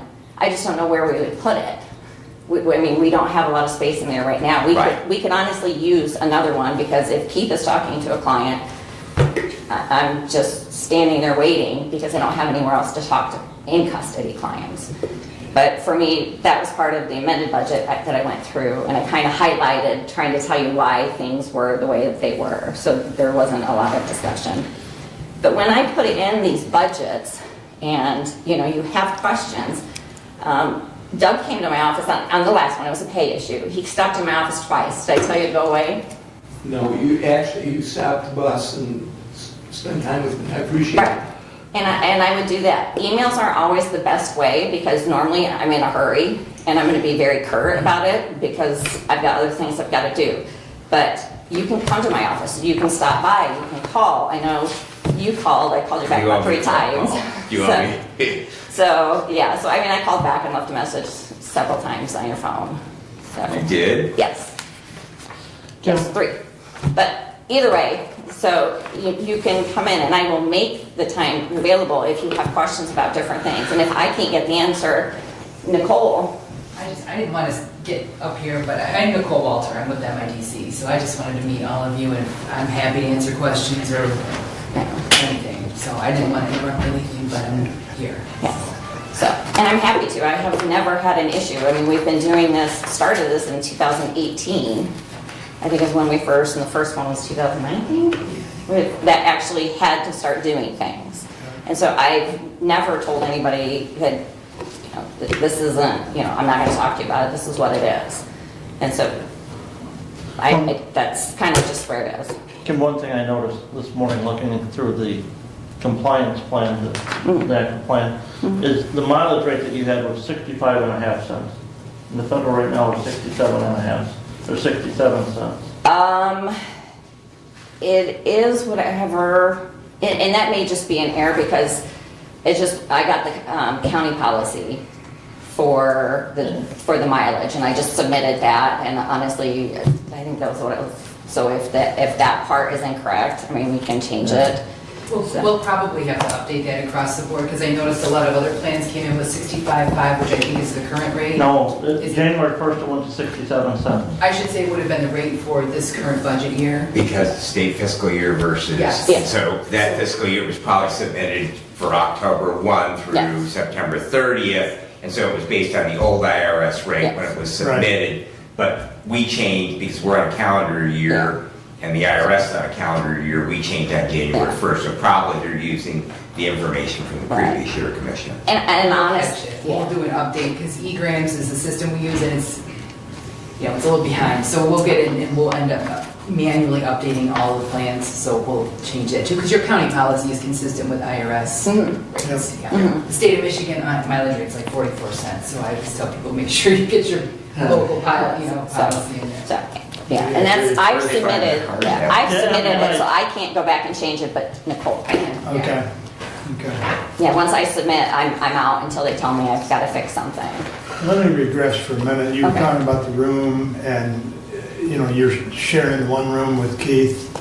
I know Doug and I are going to get together with Randy in the near future and discuss our plans for district court. So if I'm hearing you correctly, when we start laying out a plan with Nathan Hall, we need to be looking at 2 rooms? Are you talking about a new building or this? Well, Not- This. different building. Different No, building. yeah, no, I mean- It'll be Not a different. new building, New but to a you. different building renovated. Yeah, new to you. Yes, we would prefer at least 2 attorney rooms in there. Okay. 3 would be better, you know, just to make sure, because right now we have to sit and wait for attorneys to finish talking. It's more for in custody clients because they may bring 5 inmates. And then if Keith's talking to somebody in there, I can't really take an inmate out, you know, and try to talk to them in other places. I could talk to an out of custody So client. 2 would be ideal, Yeah. 3 would be great if we have the space. Yes, Okay. I would say that, yes. I ask that because we're trying to move forward. And there will be a different location, Yes, so, that would be ideally. Okay. 2 minimum, 3 would probably be better. That way it gives all of the attorneys the ability to sit and talk to a client at the same time versus Okay. waiting. good, good.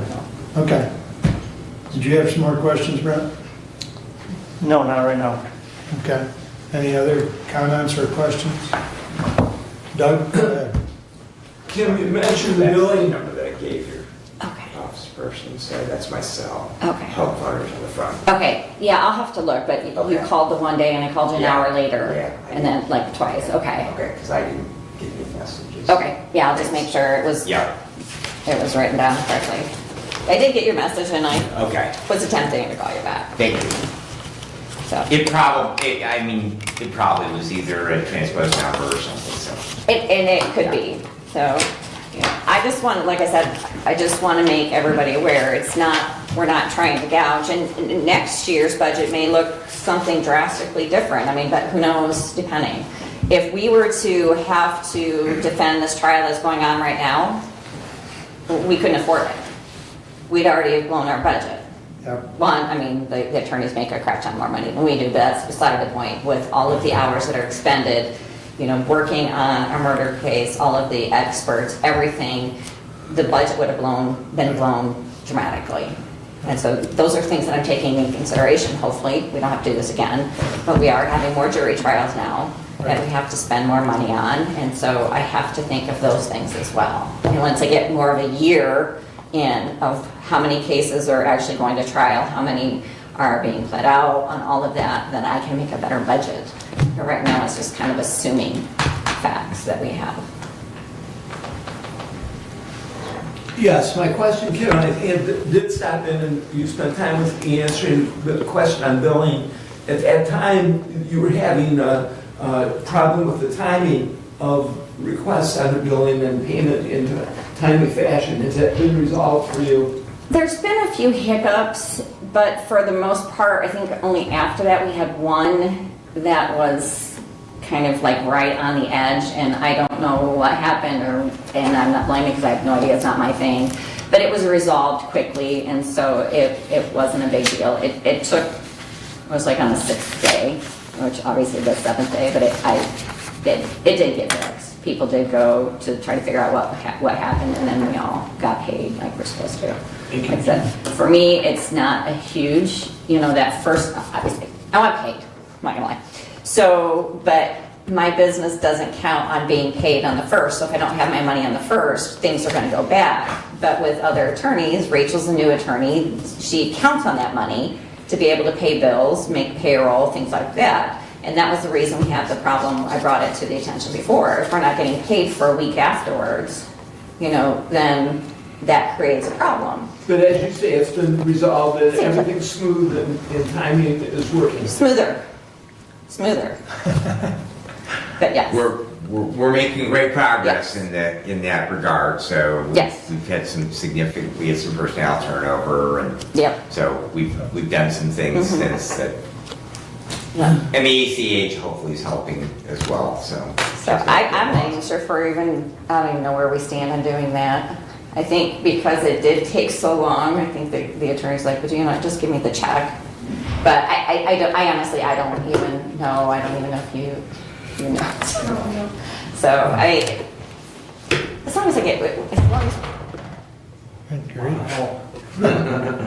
as long as we're getting, you know, as long as we're getting the payment within the first couple of days, we don't have an issue. You know, so that's the thing. It's just waiting a week to get past when we know that money is due on the 1st of each month. Right. That was the issue that we had. So, I don't know if you. I think the plan and everything, don't we have to sign off on E-grams yet this month? No. Okay. So what'll happen is, from my understanding, I can walk through this too. Please. So Kim has submitted the budget, which with all the budgets were due, I should say the applications were due yesterday. Okay. So they were all submitted via e-grams. There's the next 6 weeks or so, there's going to be MIDC staff, so that's me and my boss and all of the grants people, where we will be reviewing all of the plans. We'll be catching those things like the IRS mileage type of thing. We'll be going through all the plans with a fine-tooth comb, and anything that we see that we might make suggestions. So for some places who maybe aren't spending, we may be suggesting that you cut a little bit next year. Or places where we need more information. I know Kim, last year we worked a lot on completing her narratives and her notes for her contracts, because Standard 8 does call for hourly billing, and that's all implemented, and that's implemented in effect basically October of last year. And so you can pick a different structure. So here they've done a dual system. So they have monthly contracts that are calculated out to X amount of hours, and then that's fine just so long as you're paying the overages for those, whatever hours, if they work over and above those. But that all needs to be clearly laid out in the plans, so that when the MIDC commission sits down, which they will meet June 25th this year, and then they will be reviewing all of the plans. I think everybody but one got their plans in yesterday, so they'll have like 119 plans to review in June. And then they're the decision makers. So you're the decision maker here, then they're the decision maker at the state level. They'll say yes to the plan, no to the plan, or they may do some line item vetoing this year. They've done that a little bit in the past, but if there are things like construction, or if there's certain things that I know that there might be some things proposed this year that they may say no to, they may strike that piece. But that's the process we're in right now over the next month. So, so we'll be making amendments, suggestions, we'll be right-sizing some of these plans. And I know in Hillsdale, it's like a couple other counties in my group, they just went to Standard 8 this year. So I had a lot of places that were already hourly billing for their roster attorneys before this. So the prediction of how much they were going to spend and need was a little bit easier. But Hillsdale, I know Genesee County is a big county, and they just went to hourly billing this year in October. So we're kind of watching, for me, I'm kind of watching Hillsdale and Genesee and Livingston, because they went hourly. So they're sort of still trying to get themselves configured into what the expectation is year to year. And I know this year, about 11% has been spent thus far in Q1 for Hillsdale. And I would expect that you'll probably be somewhere around 50 to 60% spending for the year, depending on what this giant co-defendant trial looks like. I mean, those can really get expensive quickly, so we try to look out for them, but we can't always predict those either. But, and then to FY26, we may end up reducing Hillsdale by a couple $100,000. And we readjusting the contracts and things. I'm too uncomfortable to push any, to give advice to Kim to reduce or to you to reduce too much right now, because I don't think we have enough information yet to really look at it. But I would expect in 26, we'll be sitting here a year from now looking at a very different budget with probably lesser hourly contracts. And what the attorney rates, those are of course governed by the MIDC commission. So those will be going up, whatever COLA is. I think they went up 5% from last year to this year. And Kim's right, she stuck very close to the minimums this year.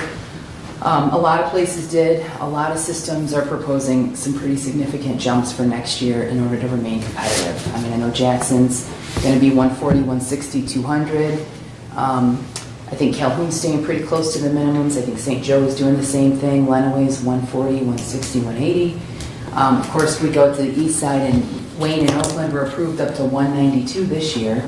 So the issue becomes, I think three attorneys here, three full-time criminal defense attorneys. I don't know of anybody else that's down here. So it's just pulling from Jackson, from Lenawee, maybe Branch once in a while. It's hard to get anybody from a PD office. You would have to pull from their conflict roster. So there's just a lot of flux right now that I think you're like. So I wanted to kind of support in the sense that the rates, it's a jump. It's a jump to attract people to come here. It's the biggest issue. And I think since we're talking money, Nicole, I think it's important that, because we're recorded, our viewing audience may want to know that the county's capped. Right, that's correct. Their local share is capped. Correct. Our county contribution's already been established and capped, so even though these rates may change, it's not going to impact our contribution. That is 100% correct. By statute and in the grant manual, it can only fluctuate up to 3% or CPI, whichever is less. And that's all statute. So to change that would require a complete change to the actual MIDC, Right. which is not going to happen. Right. Okay. So this is all state grant dollars that we're talking about, to clarify. Right, I'm glad you right. mentioned that, yes. So, But to be honest, you say state grant dollars, but those are state tax That dollars. is correct. And those tax dollars come from the citizens of Hillsdale County. That is correct. Okay? So just because it's state grant dollars doesn't mean that it doesn't come out of the citizens' pocket. Correct. It's not free money. And- No, that's. yeah. And my concern, and you can take this back to MIDC, is 2 years ago, I think our MIDC budget was about just over $500,000. Okay? Which is in line with what we're funding our prosecuting attorney's office at. All right? We're still funding our prosecuting attorney's office in line with that $500,000. But last year, we went to over $1 million on the MIDC budget, and this year, we're up to $1.2 million on that MIDC budget. You'd say, well, directly, it doesn't cost the taxpayers of Hillsdale County anything more than $114,000 that we have as our contribution to that MIDC budget. But then we get our prosecutor's office saying, well, wait a minute, we're budgeting $1.2 million for defense attorneys. You've got to pay us more. And that's a direct cost to the citizens of Hillsdale County.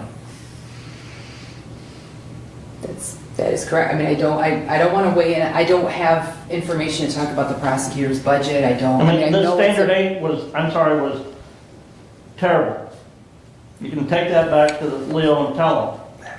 If they're not going to fund prosecutors the same way they're funding indigent defense, then don't come and tell the county that you've got to pay your indigent defense 3 times what you're paying or 2.5 times what you're paying for prosecution. So I guess I have a question for you. So I get that our budget's going up and you couldn't see because now, MIDC is doing all of this. But and this is just a question, is your bigger issue because now the prosecutor wants more money because MIDC is telling us that we're coming in and we should be paid this? Is that what part of the problem is between like my budget and yours, or am I just misunderstanding what you're saying? Part of the other problem is last year you paid yourself $118 an hour for your administrator cost. Correct. Which is the same as what you paid for Misdemeanor. And this year you're changing your rate from the misdemeanor rate to the felony rate, Correct. which is a $28,000 increase. Okay, that's budgeted. No, that's the contracted amount. Right, You okay. get the contracted amount. That's not true. You didn't listen to what I said when we were beginning. That is the budgeted amount. Same as the budgeted amount for felony offenses is what? $750,000. How much of Keith and I or felony offenses have been spent? I don't have those numbers. Okay, not even remotely. It is a budget, and it's based on the number of hours that we worked, which I'm keeping track of. Okay, I budgeted for so many hours based on the average amount that we have been working, and I have that, and I told you that the other day. I'm trying to get statistical information based on what hours we're actually working versus what we're getting paid. And once I have more hours, right now I'm in line working the number of hours that I'm being paid a month based on that flat rate from last year. So that is what it is. I can prove that. But that doesn't mean that's what I'm going to pay myself, because there have been overages where times I've gone over that amount. But your overage is for your contract as the defense attorney, not for the administrator. I didn't work into any overages for last year because we just didn't think about it. That's why there isn't overages. So I'm not paying myself specifically $108,000 unless I can prove that I can bill for $108,000. And that was my argument with talking about, though I didn't really apply, is you're adding more and more stuff to my requirements to do under my job. And I took the lower pay. I didn't say anything about that. And had I inquired more, and you can talk with Nicole, I probably should have paid myself more last year, but I didn't. And I'm in line with what I request of what other counties in my same position doing the exact same job are paying right now. I don't think saying paying me at a felony rate is out of line, especially adding in every time we have something, we add in a different job that I have to do. And I'm fine with doing it. I don't have any issues because I can keep track. I am so OCD about the stuff that I have. I can show you statistical data. I mean, Nicole, we've talked about this. The change in responsibility is a lot this year. Part of the reason why there would be a justifiable increase would be just the difference in accountability that the managing attorney now has with both the county and the state. So in terms of Standard 6, which is the caseload standard, and the management of the caseload, Standard 7, which is the attorney qualifications, and then Standard 8, which is implemented, the compensation standard. Those things, each of those standards require separate bookkeeping, so to speak, and reporting. So the quarterly reporting reports expanded significantly. It used to be you just reported your list of attorneys, then you reported the total of what you paid them. Now you need to report each attorney, you need to report the hours that they're working per case type, the amount you're paying them, and then the amount of money that they're getting in reimbursements. Because ultimately what we'd like to get a handle on is what we're paying per per hour, I should say, how many hours per case people are working, so that we can start to refine and give limits on some of those things as time goes on, because we don't want to have a runaway. We want to be able to contain this thing. And so that's why we're asking for a lot more data. That means Kim, whoever the managing attorney is, or chief public defender, is responsible for collecting that breakdown, which takes a lot more time. I mean, it takes a lot more time. It takes a lot more refining of whatever your spreadsheets, or if you're using case management software. Standard 7, now the overseeing attorneys, the MAC attorneys, the PD chiefs are responsible for reviewing each and every attorney that's on their list. So it's each system will be different, but you have to review attorneys, I think at least once every 3 years, which is going to be an evaluation process.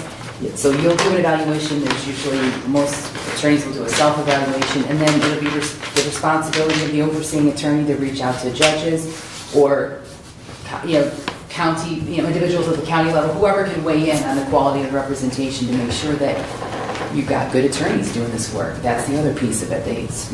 That's the other piece of accountability. And then of course the extra reporting required with Standard 8 is that you report the number of hours worked, you report the number of, the types of cases, all broken down by hours and case. And then in situations like Hillsdale where there's contracts, then there's the reporting of the overages. So there's just overall the 3 new standards pose a lot more accountability on Kim. I mean, if Kim's the overseeing attorney, then it's Kim. It's a lot more accountability in that position, and on top of the responsibilities that were already in existence. And there's been some changes too. This, Standard 2 was the initial contact standard where you must make contact with your client within 3 business days if they're in jail. So the reporting used to be, do you do it or do you not? Well, now we need the numbers. Are you doing it? And if so, how many people are doing it? And are they, because it's time for the state to be making sure that all of these standards are being followed. We're handing out this taxpayer money, and we have to make sure that everyone's staying accountable. So all of this, accountability goes into that. And the extra work too, I think that's going to be on the managing attorney here in a smaller, more rural community like Hillsdale, where you don't have that. You're not Oakland County. You don't have a list of 50 attorneys that you can draw from. There's going to be a lot more work on Kim's part to be reaching out, making relationships really with other counties. I mean, you'll have to make relationships with Jackson, Lenawee. I mean, you have a little bit, but there's going to be a lot more of that development, so that when I have that 10 defendant murder case, or I think Calhoun had a 10 or 12 defendant RICO case, I mean, they have to be able to manage that kind of thing. So it is a lot more work.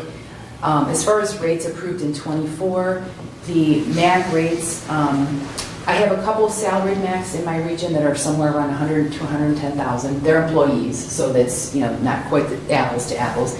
But then the rates for 24 were anywhere between 120 to 145, and we expect to see those go up a little bit in 25. So just to kind of give you a little background. We got a couple of questions. Okay. Yeah, how many hours a month do you typically turn in? If I could keep a more accurate reflection of my billing, that might be a little bit different, but I'm probably averaging 57 right now, 57 to 60 hours a month on this. So the new recording is going to probably put me over that, because I have to do the additional standards, the qualifications, attorneys. How about total hours a month? That's what I'm saying, it's between 57 and 60, some months more, some months a little less, but that's about average for that. Administrator. As the hours. administrator. That's administrative, so, but then you have client hours on top of that. Yeah, You any- also serve as defense counsel. Correct. That's what I was looking for, was a total. Oh, for combined. both? Yes. Oh, crap. And that just depends on month as well. I'm meeting, okay, because actually, I can tell you. because I've tried to print out things that you might ask me. So at this point in time, for the first 2 quarters of billing, Keith billed 230 hours, and he is supposed to be up to 348. That's how much he's getting paid for. Again, those are the ones I'm looking at and like, you're not billing, and he may be missing billing, but that's not my job to tell. He's the attorney, he bills. If you don't bill, you don't bill. That's not my problem. No, I'm not so- asking for your whole entire office. I'm only asking you as an individual, how many hours a month do you turn in For your entire work month as an administrator, as an attorney? For every single caseload you're talking about. That you work on. Okay, well, I just want to make sure I'm getting this straight. Are you talking the felony clients that I represent of the I'm talking about the PDA? total amount of hours that you as an individual Okay. work per month. I couldn't even tell you that. Okay? You've got detailed data. For felony, for the public defender system, I have detailed data for that. I always, in my private clients, I don't always bill as an hourly. People come in and I know that they need help and they can't bill as an hourly. So I'll say, you know what, in order to help you to get through this divorce or to get through this custody, I'm gonna say this amount of time. So I don't bill because that's not my contract What with them. percentage of private practice compared to public would you guess you spend?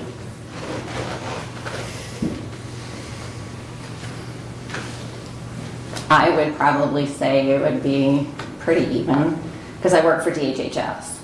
So my private practice cases like divorces and stuff have gone down. Because I have now these 2 separate, I have the felony, the public defender stuff, and I have DHHS. So I don't take as many retained, like family law and that I have been taking before. But I can't tell you. I can tell you how many hours for the public defender system, which is what we're here for. Does that answer your question as best as I can? No. I guess more specific. I can't tell you, like I said, I can't tell you. If you punched a time clock at the end of the week, what would your card read? I would be saying I would work 60 plus hours a week because I am in my office every Sunday. I'm Okay. in my office probably Okay. from 8 a.m. on Sunday till 2, 3 o'clock to make Okay. sure that I can get everything done. But Thank you. hourly, that would be how many hours work a week. I wasn't for sure if you were talking about billing. I had to work that out of you, didn't I? Well, I wasn't for sure what you're asking. We're talking about billing hours. Pretty simple. So that was a better frame Okay. of question. Yes, I work probably at least 60 hours a week. And our current contract with you goes through when, Kim? It'd be through the end of September. Through the end of the state fiscal year? Yeah. Okay, thank you. So is there any Now, other here's one questions? where you're gonna be shocked.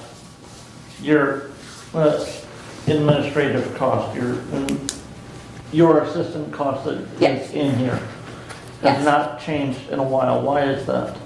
We're increasing the attorney fees, but we're not increasing the I don't feel that it needs to. I think that's a good salary, that she's, what, $14 an hour? I mean, you want me to, she'd be happy if I increased her pay, but I just don't think that at this point that to justify it. Could we put her on the county salary schedule and do the rating on her and see if she's over or under? She probably works a lot more than she gets paid for.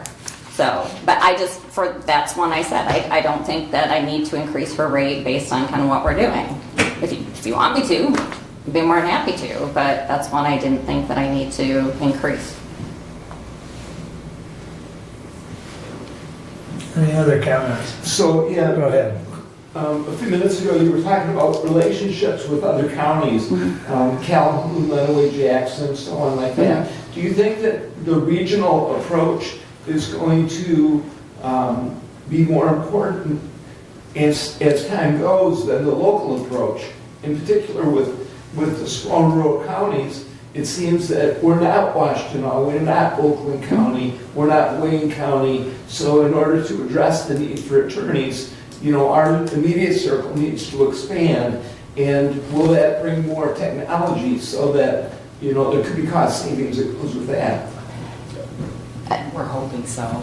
And then with Zoom technology, and there's a, I would say it's more just, it will be a local approach unless the statute changes. This is very much a local control system, is what it was designed to be. So, but in terms of the regional, there are, I would call it sort of regional sharing. So they're just, we don't have any, with the exception of, there's I think 7 counties up in northern Michigan that have one regional managing attorney that helps coordinate their counties. But for the most part, and they were all those counties opted in. And Clinton and Gratiot, they share one managing attorney. They're in my region. And they've opted to do that as a cost saving and also as a way to share between. But I mean, certainly that's always an option to group counties together, and that's something that can be done at some point. But there are teams that are forming. There's a special assignment team right now that's formed and is just starting to work in northern Michigan and the UP, and they've been assisting with not just those locations, but even for someone like Kim to call and ask. It's a couple of attorneys that have coordinated a team of attorneys who are willing to travel to all these places. A big thing, they're working with the judges in all these counties to see if they'll use technology and Zoom to allow hearings to happen, so that they're not paying attorneys to drive 3 hours to go to a hearing that's a hearing that's just a placeholder hearing. We're just going to adjourn it out to another. So they're trying. There is a lot of effort, but we're just running into there's just still some resistance. A lot of judges were okay with Zoom during COVID, and then now they would prefer to have everybody in person. So there's individual personalities in every county to try to see what each judge will accept and what they won't. But there's a definite push to try to do some things using technology. But as defense counsel, we want our people in front of the judges too, because especially things like sentencing, we want that in person. There's just not the same. But the preliminary stuff, Absolutely. can be done. You don't need to spend, $600 for a guy to sit in a car to get him here for 20 minutes, Right. or less. That's a big thing that we're trying to work on. Is just to gently nudge the Zoom when possible to save. It saves everybody money and time to have those hearings. It almost would be a state down sort of push, because it's state money. We're talking about taxpayer money that the state is providing, those standards could be, you could have a good incentive for the judges. Right, if we could. It would really be an effort having to come, I think, more from the judiciary, from the scale down with, there's been some rule changes, but there isn't full consistency with the judges on agreement on technology and that kind of thing going forward. So it's delicate. I'll just, but we're definitely working to see where we can use technology and where it's acceptable, which courts are going to allow for it and which won't, and then we'll accommodate where we need to. But absolutely, there's no sense sending people out for hours in a car just to say, Judge, we need to adjourn this to another court date. I don't have an offer yet, or whatever the case may be.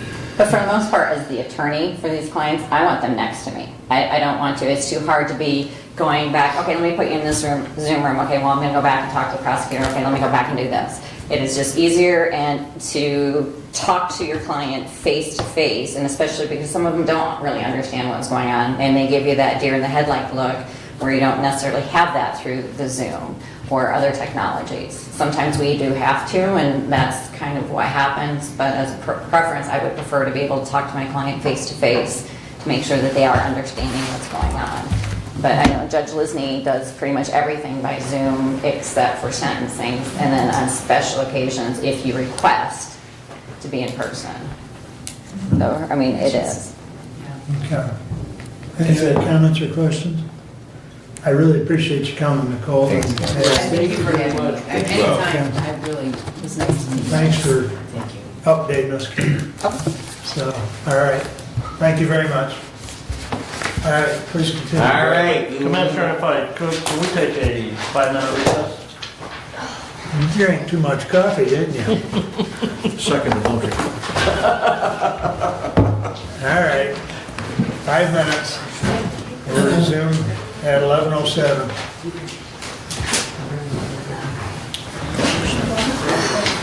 Take this chance too. Yeah.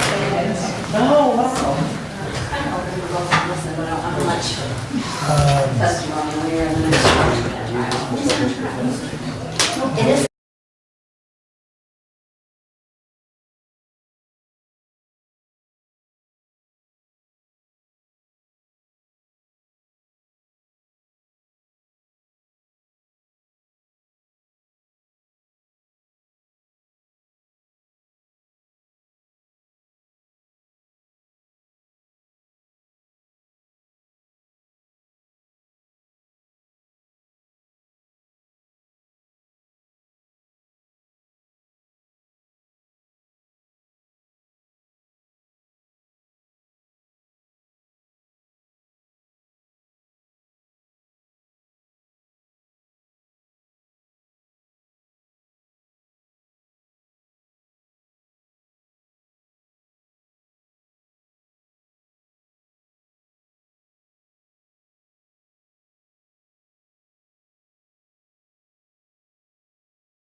The operation of telephone surcharge for enhanced 911 services in Hillsdale County shall remain at the current rate of $3 per month on all devices capable of utilizing 911 services, effective the first day of July 2024 and continuing to the last day of June 2025. We hereby instruct the County Central Dispatch 911 Director to notify the State 911 Committee of this rate as prescribed by law, and I would move for adoption. Support.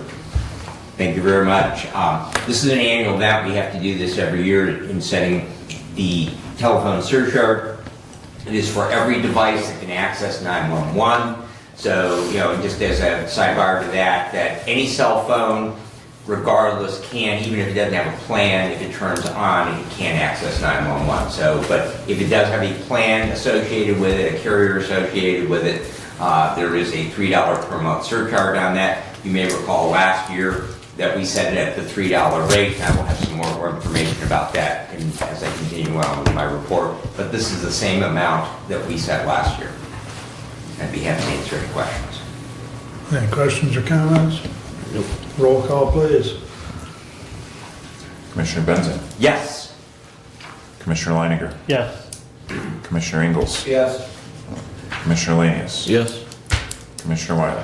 Yes, passes 5-0. Please continue. Thank you. My second is 24057, and because this is a ballot proposal, I will read, please bear with me. This is a resolution authorizing millage election to replace the expiring Hillsdale County ambulance services and ambulance service equipment and capital expenses millages and certifying the ballot language.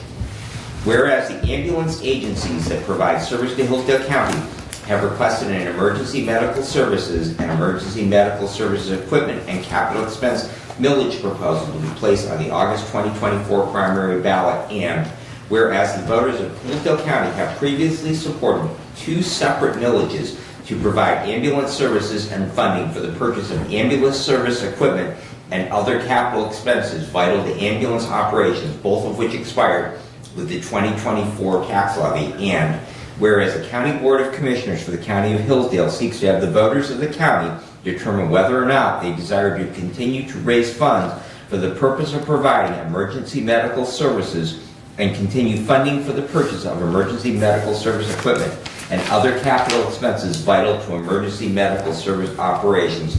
Now therefore be it resolved as follows: that the following proposal be submitted to the qualified voters of the County of Hillsdale at the primary election to be held on said county on Tuesday, August 6, 2024.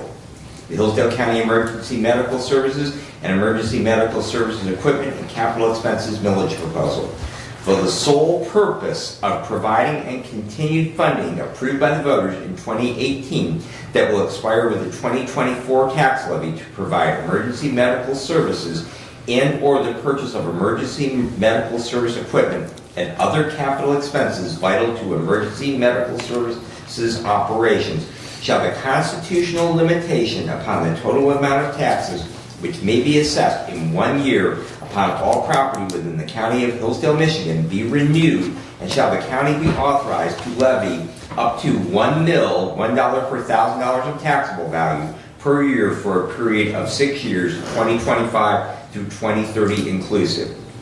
If approved and levied in full, this millage will raise an estimated total of $1,936,000 for emergency medical services and emergency medical services equipment and other capital expenses vital to emergency medical services operation in the first calendar year of the levy based on taxable value. As required by state law, a small portion of the millage may be dispersed to the downtown development authorities of the cities of Jonesville and Litchfield, the local development finance authorities of the city of Jonesville, and the tax increment finance authorities of the cities of Hillsdale, Litchfield, and Reading. And then there's a yes or no checkbox on that. Said proposition shall be stated on the ballots to be prepared and distributed in the manner provided by law, and all public officials of the County of Hillsdale, State of Michigan, and all governmental units thereof, within such times as shall be required by law, and be and are directed to perform all acts which shall be necessary to be performed in order to submit the above stated proposition to the duly qualified voters of said county at the election to be held in said county on Tuesday, August 6, 2024. It is further ordered that a certified copy of said propositions be filed with the county clerk as required by law, and I would move for adoption. Support. Thank you. Again, this is the two millages that we currently have, .85 and .15 respectively, rolled back by Headley provisions over the period that they've been authorized. So this is simply a renewal of that was on the ballot back in 2018. The agencies have asked that we would combine them into one. Commissioner Weininger and I have already, since we negotiated the previous ambulance contracts, those will need to be, again, completed before the end of this year. Commissioner, those go through the end of 2025. Okay, they do go through, so we'll have Right, another year. because the tax levy is levied this year, collected next year, and paid out in 2025 to the agencies. You are So correct. those contracts were done in effective January 1st, 2023, and go through Okay. December 31st, 2025. Thank you for your correction. However, we've had some discussions that it would be in the best interest that we continue at 15% of that in the contractually for capital equipment purposes, and then we would ask those agencies to continue to track that as they do and report that, how they expend those for capital equipment, and then also any balances of dollars that they had not. So it would not simply be converting it all to operations, that there would be some form of capital equipment. That is not what this proposal is about, but it is a discussion that we have had, and that moving forward with whomever sits in these chairs in 2025, that would be a best case that we continue with that. I would be happy to answer any other questions. I do have a question. Go ahead, Steve. Is this a duplicated copy of what went on in 2018? That's my first question. It is, however... Other than dates changed? The change is because the language actually goes back to the 1990s. We have renewed this, and the change has been from ambulances to emergency medical services, which more accurately follows and applies to what the state of Michigan licenses agencies. They are emergency medical support agencies rather than ambulance agencies. Okay. And additionally, Commissioner, in 2018, there were two ballot language issues that were presented to the voters. Yep. One was .85 for operational expenses, and one was .15 mil for equipment and capital expenditures. Okay, Right. so the two together added to 1 mil combined. Yeah. So we're combining the two. And the two and coming with 1 millage proposal. Got you. Okay, my next question, and this is about wording again. The very first statement, for the sole purpose of providing continued funding approved by the voters in 2018 that will expire in 2024 tax levy to provide emergency medical services and/or the purchase of emergency medical service equipment and other capital expenses vital to emergency medical service operations. So, we go back to the first three words, for the sole purpose, okay? And that is all related to emergency medical services. And in the second paragraph, the last line states, as required by state law, a small portion of the millage may be dispersed to the downtown development authorities of the cities of Jonesville and Litchfield. Now, I understand that you use some of that money, that millage, and move it laterally throughout the whole enchilada, but the way this is written, for the sole purpose of providing, and then it narrows it down to medical services. And then in the second paragraph, we go into providing part of this money for downtown development authorities. So is it a sole purpose? No, it is not. Well, Within its own wording, it is not. the DFAs, DDAs are pulled out, or do the cities, municipalities pull that out themselves? Okay. So the tax revenue that the county receives, that the county treasurer receives and then disperses to the ambulance agency, can only be used for emergency medical services and that are contracted with the county. The tax statute, Michigan compiled laws, approved by the state legislature, allows for local units of government to establish tax increment finance authorities, downtown development authorities, local development finance authorities. All right? If they locally establish those, there's a process for determining on parcels in that area, when they have an increase in taxable value, what that increase on the millage is captured and goes to that authority, and that never comes to the county. So for the sole purpose of what we receive on this millage, it all goes for the stated purpose. What the county receives, So the county's receiving 1 mil, and every part of that, every dollar of that is going to emergency services. every part of what we receive is going for emergency services. Well, then how's come it says a small portion of the millage may be dispersed?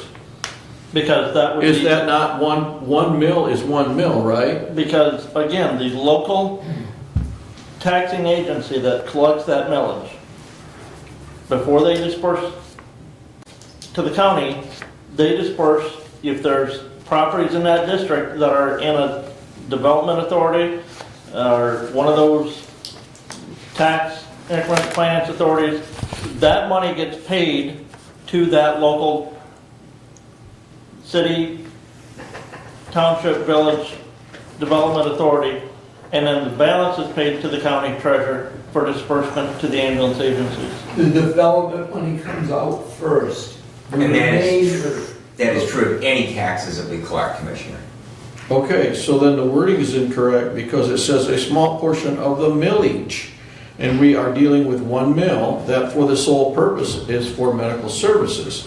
So you're gonna have to separate this somehow and be more definitive to the voter because, and I understand what you're saying. I do, I really do. But what I'm trying to get through is that the wording of this doesn't align with what it's trying to say. Okay, you can't have a sole purpose for specific medical services that amounts to 1 mil, and then in the next line say a small portion of the millage may be dispersed. You can't, how do you discern that? Because Commissioner, the sole purpose of this millage is for ambulance services.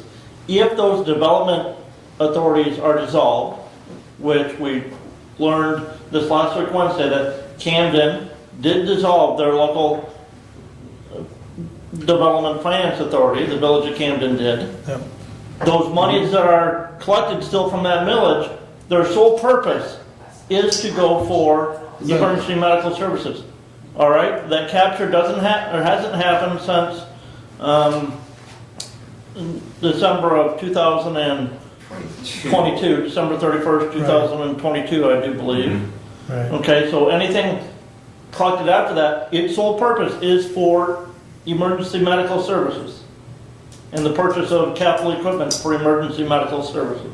So I'm still mathematically confused here because we have 1 mil to deal with and a small portion of that millage goes to... May be dispersed. May. That's right, may. Or may not. Okay? So I can't get the Well, the wording to me doesn't, it's confusing on how it's worded. You've got more than one state statute involved. Yes, I understand that too. Okay, and you've also got the fact that this language has been reviewed by council. Yep. So there's certain Multiple language times. that, Yes. yeah, there's certain language that council will tell you that has to be in there, Yeah. so. Other questions? And Commissioner, it's our job to talk to those constituents to say, that ask questions about, well, why is some of that millage? Because the city of Hillsdale has established their downtown development authority. Okay? Or tax, I thought they had a DDA. Okay. Yeah. All right, they have that TIFA. So property in that TIFA, some of the taxes collected on that property goes to the Tifa, Organization. administered through the city of Hillsdale.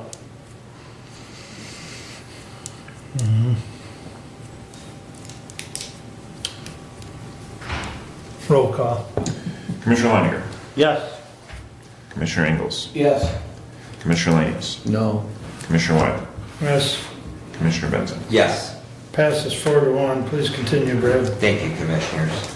I wanted to echo last meeting that we talked about the request for training for our employees to the opioid committee, which they did not feel that in order to fund that, we do need about $4,500 to hire that contractor and get that done for the people that we have hired since we did that initial round.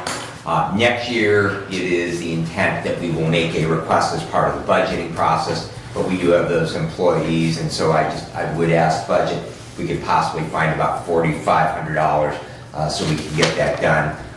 We've identified at the rate we have right now that we've been rehiring for position people that have left and then replaced. Derek feels that we'll have about 45 employees total that will have turned over since we did that initial training. So it's $100 per employee. So we'll need about $4,500. If that is possible, I would greatly appreciate it so we can get that done, get that contractor hired. The Community Corrections Board met on Wednesday, April the 10th. They have filed a new application to renew that grant. That is a state fiscal year grant. It was due by May the 1st. That actually has now been filed with them for the renewal of that grant for state fiscal year 2025. The echoes that we are hearing is it most likely will be renewed at the same rate that it was in the previous year.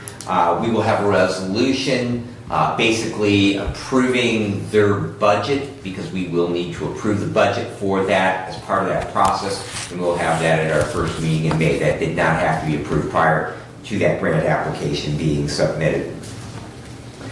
Commissioner Ingalls hopefully will be reporting on the county security meeting that was held on April the 12th. As I told you at our last meeting that I was going to be at the Western Michigan University EMS Instructor Summit. There were about 75 instructors at that summit from across the state. Very, very good conference, and I was glad that I was able to be there, and I really appreciate Commissioner Ingalls covering in my behalf. I mentioned at our last meeting that we had management personnel had a grievance to hear. That grievance was withdrawn, and so therefore we did not need to meet on that. The 911 or Emergency Telephone Services Board met on April the 17th. Installation on the new dispatch software is going very well. We're kind of in a lull right now, and then we'll pick up in great earnest probably in August, and then that will be a drive to a finish at sometime in the first quarter of 2025 to get that new software up. Repairs have been completed to the microwave link between the Woodbridge and Waldron towers, and hopefully Commissioner Leininger, now that your home department down there is getting their pages loud and clear. So I know that. They're still on VH. But they're still on VHF, yes. So the answer to that is no, they're not clear. I fully understand. I had a call the other night that I could not hear a word of it. So I just knew we had one, and the address from the text message I got on my phone. So, but that is complete, and it did come in at the $20,000 and change that was quoted on that. The board also voted to keep their surcharge the same for the coming year. That was the proposal resolution that we just voted on. That was the recommendation of their board, and they would like to thank you for keeping it at that. And due to the increase from last year, they have been able to increase their fund balance by another couple $100,000. That was the intent when we raised that last year to the $3, was so that they were able to build a fund balance to be able to pay for any significant capital improvements. And to that, they are moving $200,000 from their regular checking account to a money market account. Thank you very much, Treasurer Kaiser, for your assistance with that in finding the absolute best rate on that. Treasurer's office has a really, really good rate for finding the best places to park that money. And that money will then be reserved for future projects. That actually gives them now $400,000 plus interest reserved for those major capital projects, so they are putting some money aside. Commissioner, I have not been told to do that yet. Okay, it was in their minutes, so I will make sure that Director Whitaker knows that. Okay, yeah, thank you. So, and they did hire 2 additional dispatchers. One actually is a rehire. They had some life circumstances, moved out to help a family member out of state. They moved back to the area, and so they were rehired, and then they hired one. So they are now at full staff at Central Dispatch. So that will help with their payroll expenses. They'll have less overtime out there. Ballot language is back from buying council. Again, thank you to the treasurer's office for their assistance in regard to a public safety radio village. And I expect to have that as an action item at our first meeting in May. That is the deadline. So we will get that language out to each of you so you're able to review that and ask any questions on it well in advance of our next meeting. Hopefully you would be able to see that sometime later this week. Commissioner, I have asked, and I have yet to see the proposal for the 800 megahertz system. As far as the actual build out on it, You've got the original one, correct? I've got the original one, but... So all you need is the revision, yeah, you need the revision. Okay, I will make sure that you get that. because the revised one, it brought in the school radios Right. and a couple other things. So you just need that revision. Well, you know, brings up a question when we did that. At that point in time, we had bid from 2 companies. This body decided at that time what company to go with. Commissioner, you're preparing to bring a resolution on a bond issue, and I don't believe we've ever voted to accept the revised bid from Motorola. You are correct, we have not voted on that, however, that we did vote that we would go with the Michigan Public Safety Commission's radio system, which is Motorola's system. Well, I believe we voted to accept the bid from Motorola and the MPSC system. But if you change the bid and add it to it, then it's only right that other companies have the opportunity to requote it also. There's only one company that's the state system. And we, They are the only, Motorola is the provider for the state system. So our choices would be to build a system that is not part of and be responsible for all of the maintenance costs on it, such as Branch County did, and have the continued problems with the link because you talk to any trooper that works in Branch County and they will tell you there are still significant issues with getting the state system to link up with the proprietary system that Branch County built. The other is the ongoing maintenance costs. We would pay an annual fee to the state of Michigan for every one of the 3 towers we would be constructing.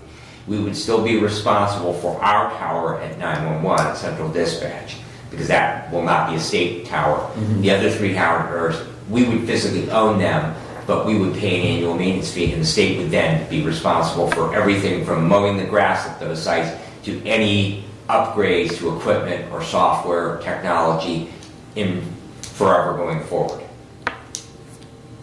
well, we're already vetted because we went through, as far as. Right, it's a my deal bid, so. Thank you. Right, I was trying to Motorola's a remember. my deal provider It's a my to the deal. state, so that, because of that we don't need to go out for competitive bids because they are a my deal, so the state has already done that bidding process. Right, Okay. right.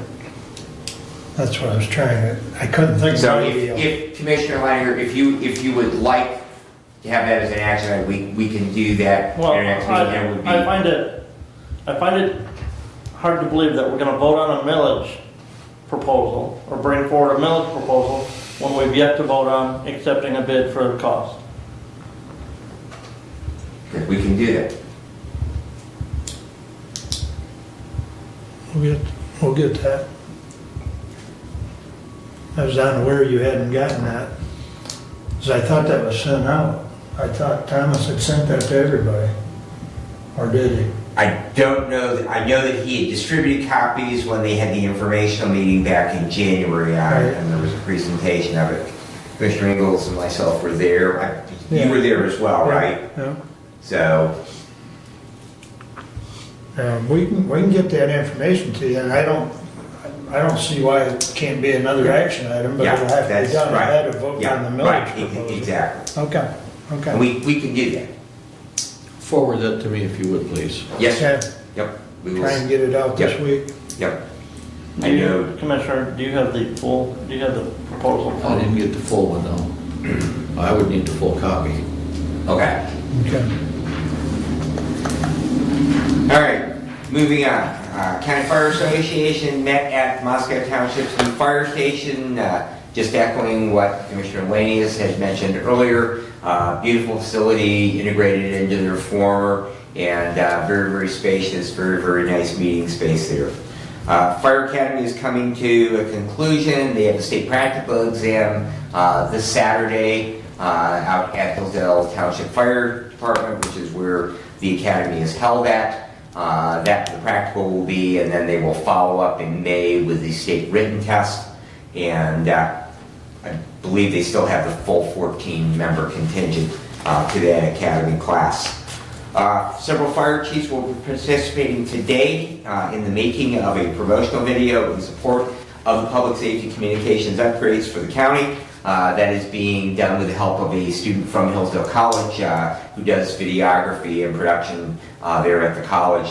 So they were willing to help with that. Director Whitaker reached out to them, and if we are moving forward that, we will have that promotional video, and there will be some other public safety, both law enforcement and EMS that will be involved in that as well.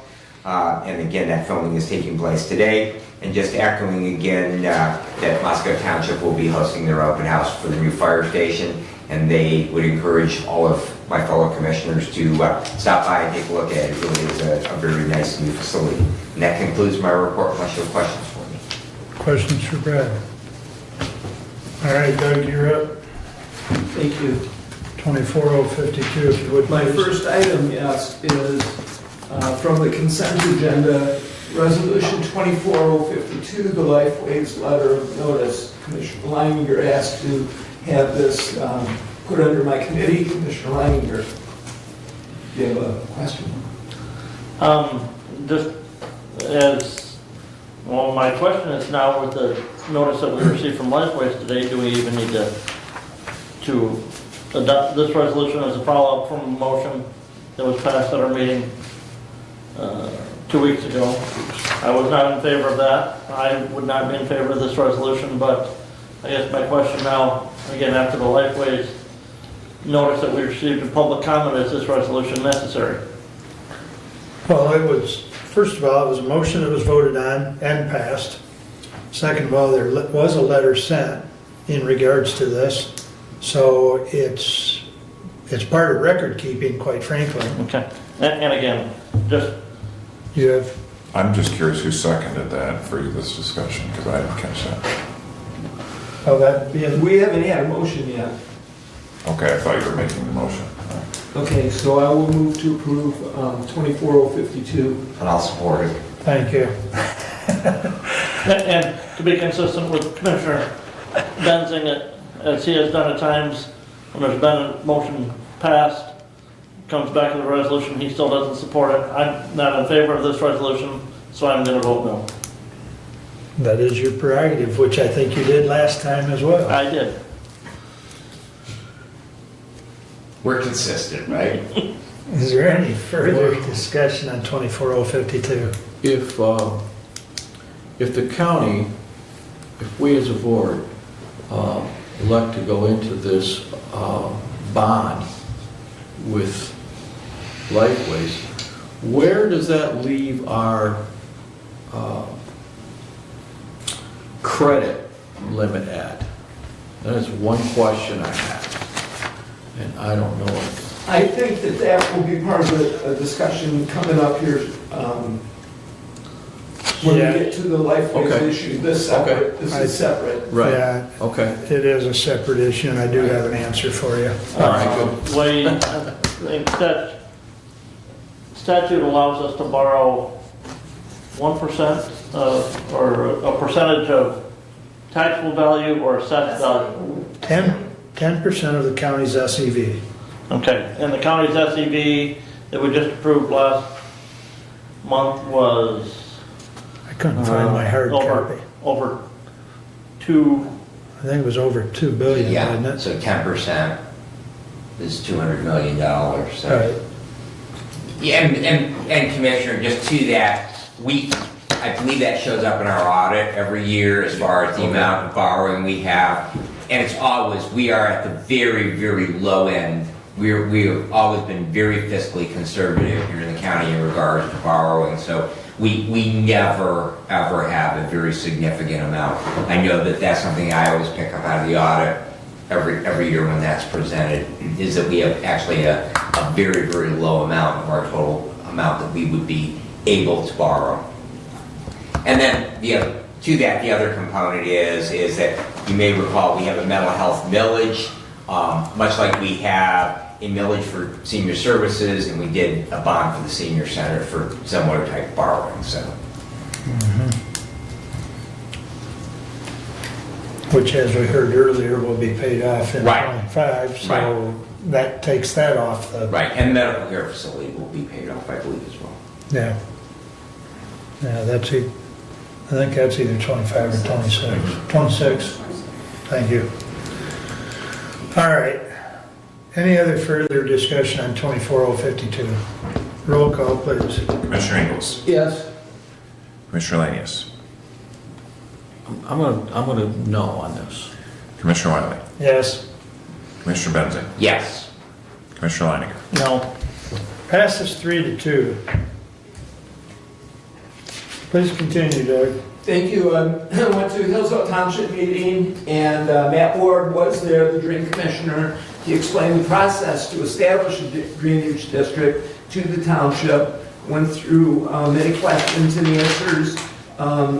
The decision will be to the township, and they are still inputting, and trying to figure out what they're going to do. They have residents that have requested the process to find out what is involved, and the decision as whether to petition or not is still to come. Hillsdale Township also had many questions on a proposed vehicle ordinance. They sent that back to the Planning Commission. I did attend the court security meeting, much discussion on a variety of drills to be held, whether including a lockdown drill, active assailant shooter drill, and other drills for the security of the county and the courts and the buildings. Much discussion on the rave mobile safety. There's a request to come from the emergency services budget.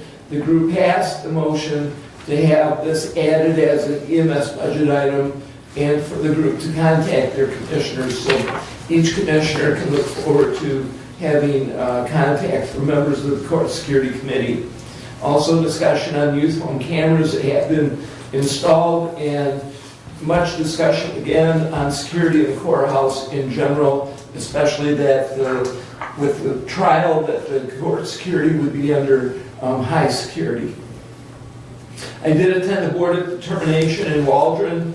The question was, by petition, is it necessary for the public health and welfare to petition for maintenance of the drain?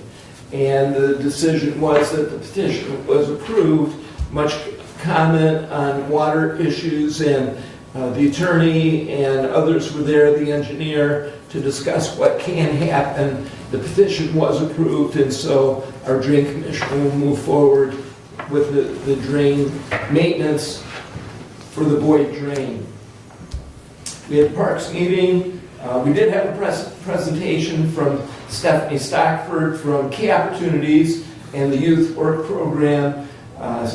Ms. Stockford would like to volunteer 20 students for the week, for 1 week in June at Lewis Henry Park for some volunteer service work.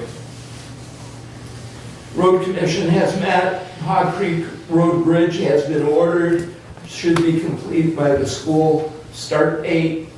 Also of note, the manager's position is posted, and so those interested in manager at the Road Commission are encouraged to contact the road commission.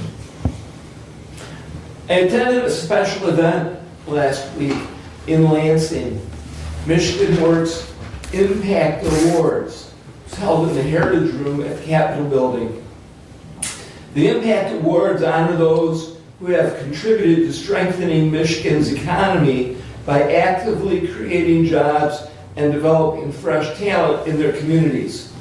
Michigan Works Impact Awards is a unique, highly publicized event that celebrates the economic impact of newly created jobs, transformational training, and effective talent pipeline development within our communities. During the event, state legislators presented tributes to award winners who tell their story and the role Michigan Works played in their successes.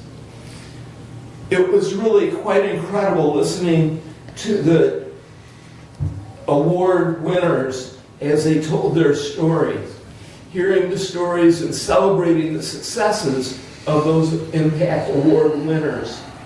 All the regions of Michigan Works had an award winner, and it was really overwhelming as I sat there to hear the important and meaningful people impact that Michigan Works assistance has on the individual recipients with funding, training, support, both classroom and hands-on, providing opportunities to learn and apply new skills in apprenticeship programs.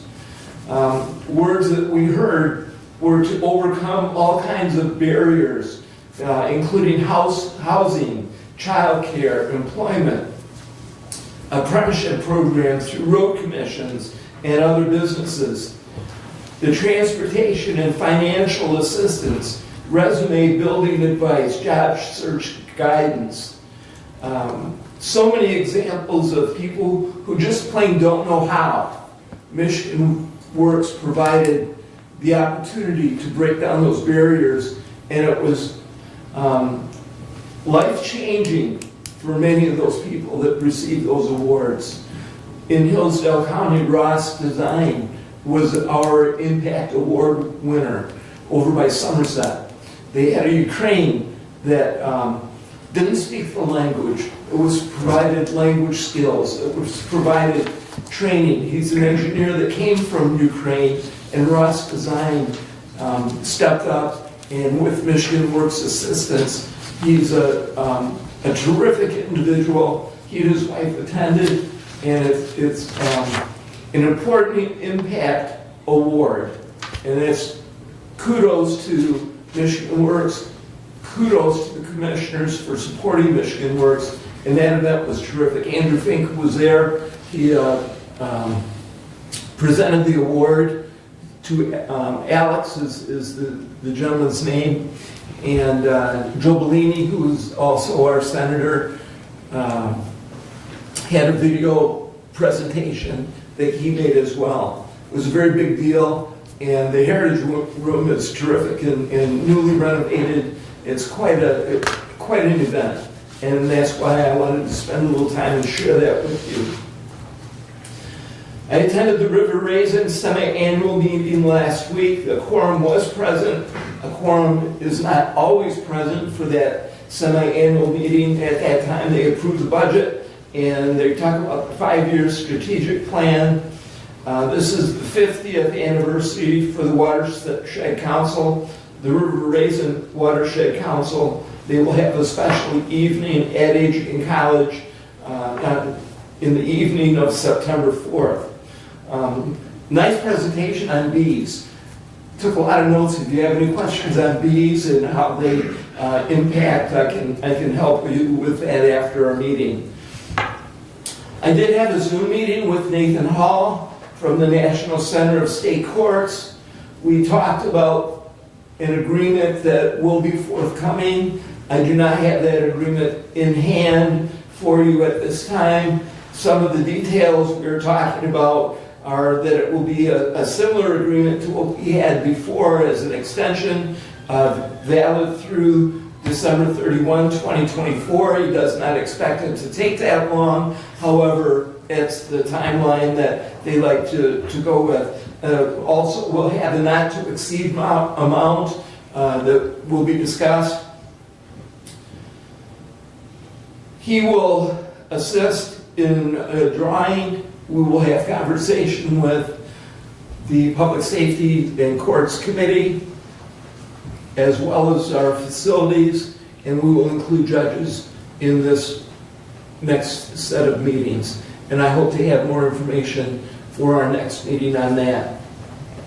I was handed this morning a request from Calhoun County on material management. They are asking for collaboration, and we will have, in fact, a presentation, I believe, from Region 2 at our May 14th meeting. That is the plan. Yeah. Yes. I haven't confirmed that. But Yes, and so we will be needing to move forward with certain decisions on how we intend to address materials management. That clock is ticking also. And that completes my information at this time. I'm happy to answer any questions you may have. Okay. Any questions for Doug? All right. To stay a little bit with the theme of that 24052, I want to take up the item of the Lifewise bond issue right now, if I may. And I'd like to make a motion to that effect, that the Hillsdale County Board of Commissioners issue a bond for construction of a new Hillsdale mental health facility on property not owned by the county.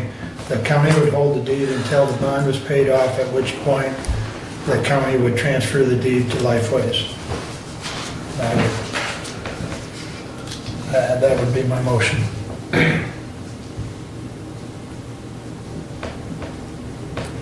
Do we have a support so we can discuss it?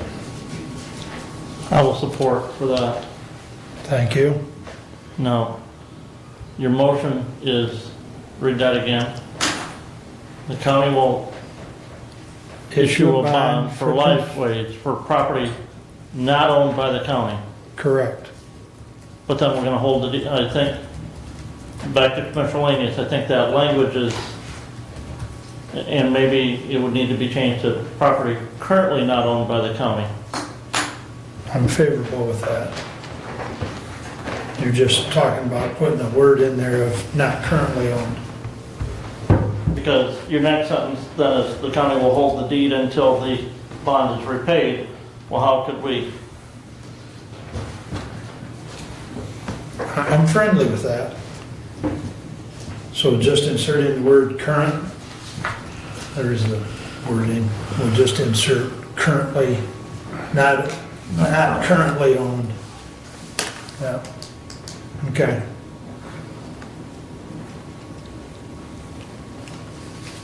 So back to Steve's earlier question, I had asked Stephanie yesterday to reach out to bond counsel, correct? Stephanie, Eric is, okay. And so I'll read you exactly what he sent back to us. Generally, the county can borrow up to 10% of the county's SEV. All bonds outstanding are added up to determine whether the county is under or over that threshold. It goes on to say for limited tax bonds authorized by the Board of Commissioners without a vote, the limit drops to 5%. Ultimately, the county would be practically limited to the amount of debt it can repay. The amount of outstanding debt a county has does factor into the credit rating, but the credit rating is determined from an analysis of a number of factors. A county's demographics and economy have a larger influence on the credit rating than does the amount of debt, but debt is a factor, and the credit score will fluctuate as debt is incurred and or paid off. So that's the response we got back from bond counsel on that issue. As we already mentioned, the senior center bond will be paid off soon. Medical care will be paid off in 26. And I think Doug and I were talking, medical care is a pretty good example. Senior center. Or senior center, thank you. you know, we did a bond issue for an entity that is not part of county government, and that was not our property at that time. And technically, well, technically it is until it's paid off, and then we're going to transfer the deed. But, so it's a very similar situation. Other than Commissioner, the bond issue at Senior Center was not done until the voters approved a millage Correct. levy to cover the repayment of said bond issue. That it would be the difference. That would be the difference. However, the history of Lifeways, as you heard earlier, has had an impeccable relationship as far as they're paying as a tenant. And even going further back to '93, when the bond was taken out to build those buildings, they made all the payments at that time. So, and there was a resolution in '97 that the Board of Commissioners, within that resolution, it indicated that Hillsdale County is not liable for any intentional, negligent, or grossly negligent act of omission for any financial affairs, et cetera, et cetera. But it was all in reference, and if you'd like to look that up, it's Resolution 97-187. But I will tell you from Lifeway's position, one of our strategic plan goals, goal number 5 specifically, Lifeways will develop and implement a system redesigned to address the needs for expanded service delivery and integrated health in Hillsdale. So that's part of the strategic plan. And we've discussed this time in and time again. You heard this morning the site on Care Drive is not adequate. So simply what is being asked now is our participation in supporting our consumers, our population in their need for mental health services. So you've got a comment, Brad, go ahead. So, first of all, this is the first that I was aware of that we were going to be voting on such today. Again, I just would appreciate, particularly when we're voting to obligate the taxpayers of the county for a period of time in issuing bonds and having more than just incredibly short notice of it. With that said, I'm also not comfortable with the idea that we are saying today that we will issue bonds when we don't know where the project is going to be, we don't know what the project will be or what the cost will be. And so I will be voting no on this motion if ultimately it does come to an up-down vote to do this today, because I don't have enough information. They don't have a site yet. They may have a conceptual drawing, but they don't have a site, so they really can't have a drawing for the site.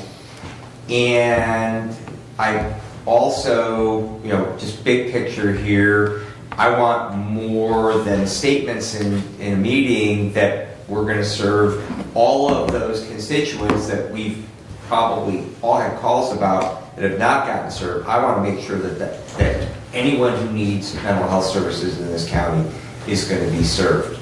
And that may not be part of the bonding proposal, but as far as expansion of facilities, it's something that I want some very, very clear-cut assurances that those things are going to happen.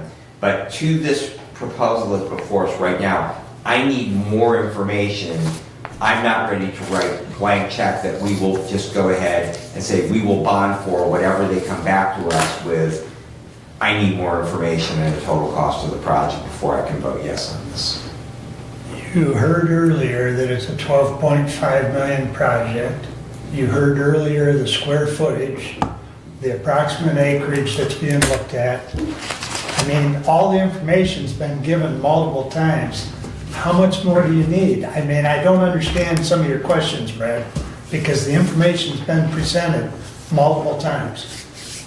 No, we've talked about a facility out on Care Drive. You know, we heard 20 to 22,000 square feet. Now I'm hearing 22 to 24,000 square feet. I'm hearing a 4 to 5 acre site. We've not heard, oh, we need 4 to 5 acres before. And I don't even know if there's 4 to 5 acres in the 50 Care Drive area that we looked at previously. So, and if the proposal is for 12.5 million, then the motion should state that the county will bond for up to $12.5 million. It shouldn't just be a blanket proposal. I'm amicable to that. Well, yeah. Commissioner, I second so we could have this discussion. Correct. Okay. I will tell you, I feel a little bit like Commissioner Bensing. Yes, we heard verbally today from representatives from Lifeways. We've heard in the past from Lifeways that this is what we think we You've need. heard for 18 months on this. This is starting to drag on to the point where it's ridiculous.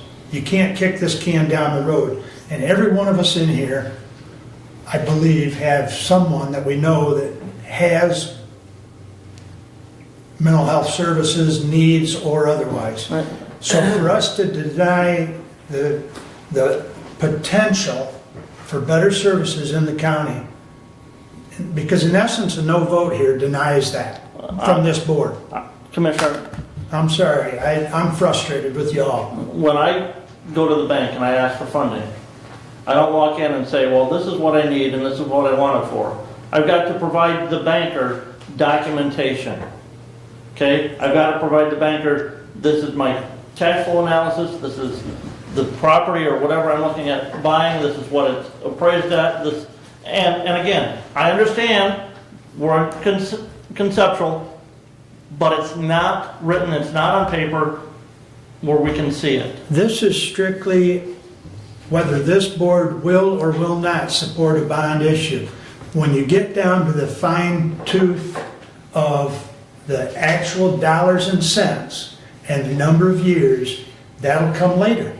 But right now, Lifeways Facilities needs to know whether this board will support a bond initiative.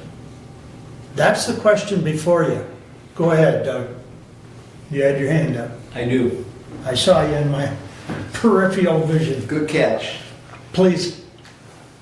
I think there's another question too, that besides the information that's being asked, my question is more along the lines of being a financer for a loan. My question is, in my mind, I wonder if this board and the county is in the business of being a banker to a third party, especially a private that has a substantial annual revenue, that they, if they want a new building, need to do the steps required. It is not up to us, and we are not denying service. They are their own separate entity, and they wish to continue providing service. We are not going to deny them service based on whether we're going to be their banker. I don't think, as a commissioner, that our constituents, those who put us in these chairs, want us to be a banker for a private. And that's my concern, that you and I talked about a little bit, Right. and that is what I bring to this meeting. But it's the difference of interest rates really is why the request is, okay? Because and I'll bring it up. John indicated earlier during public comment, over the course of this loan or this bond, there would be about $12 million additional dollars paid in interest if they have to go a commercial route. That is $12 million that could be used on consumer services. I don't know, Commissioner, that they, with a $100 million revenue, that they need to borrow that money. I don't know that they need to borrow 12 and a half. You know, I don't know that they can't. We don't have extra money sitting around, Doug. They've got a general fund that's $4 million. by their reports that are on their website. But 4 doesn't equal 12 and a half. It's true. So, When I was a private, and I know a private corporation is different than we're talking we're not talking the scope either. But if I have a fund balance at the end of the year and there's something I want to buy, I've got to save for a couple of years before I can buy it. And, I don't know how to really address this with you other than I'm not sure we're in the business of being a banker.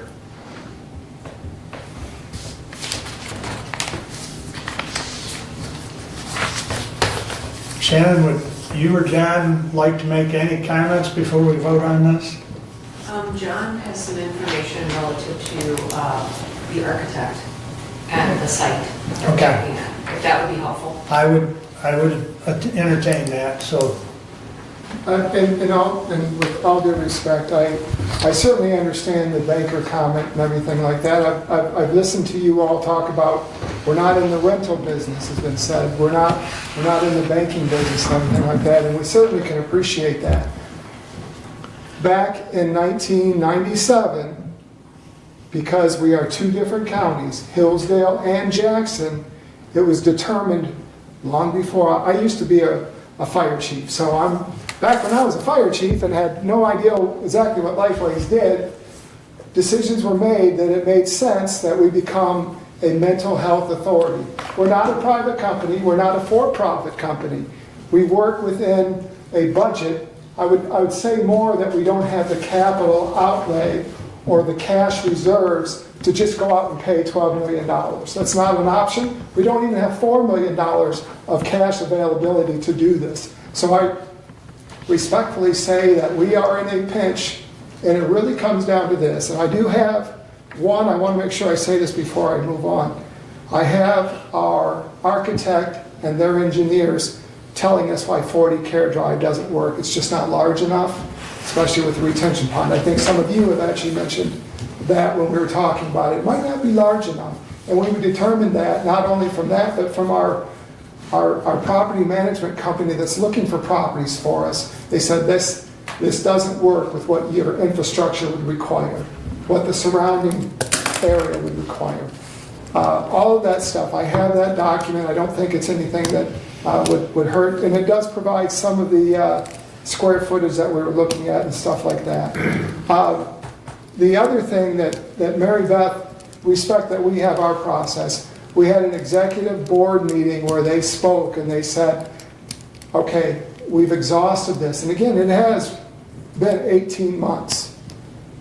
Both sides are looking at a time crunch because it will take time to build a new building.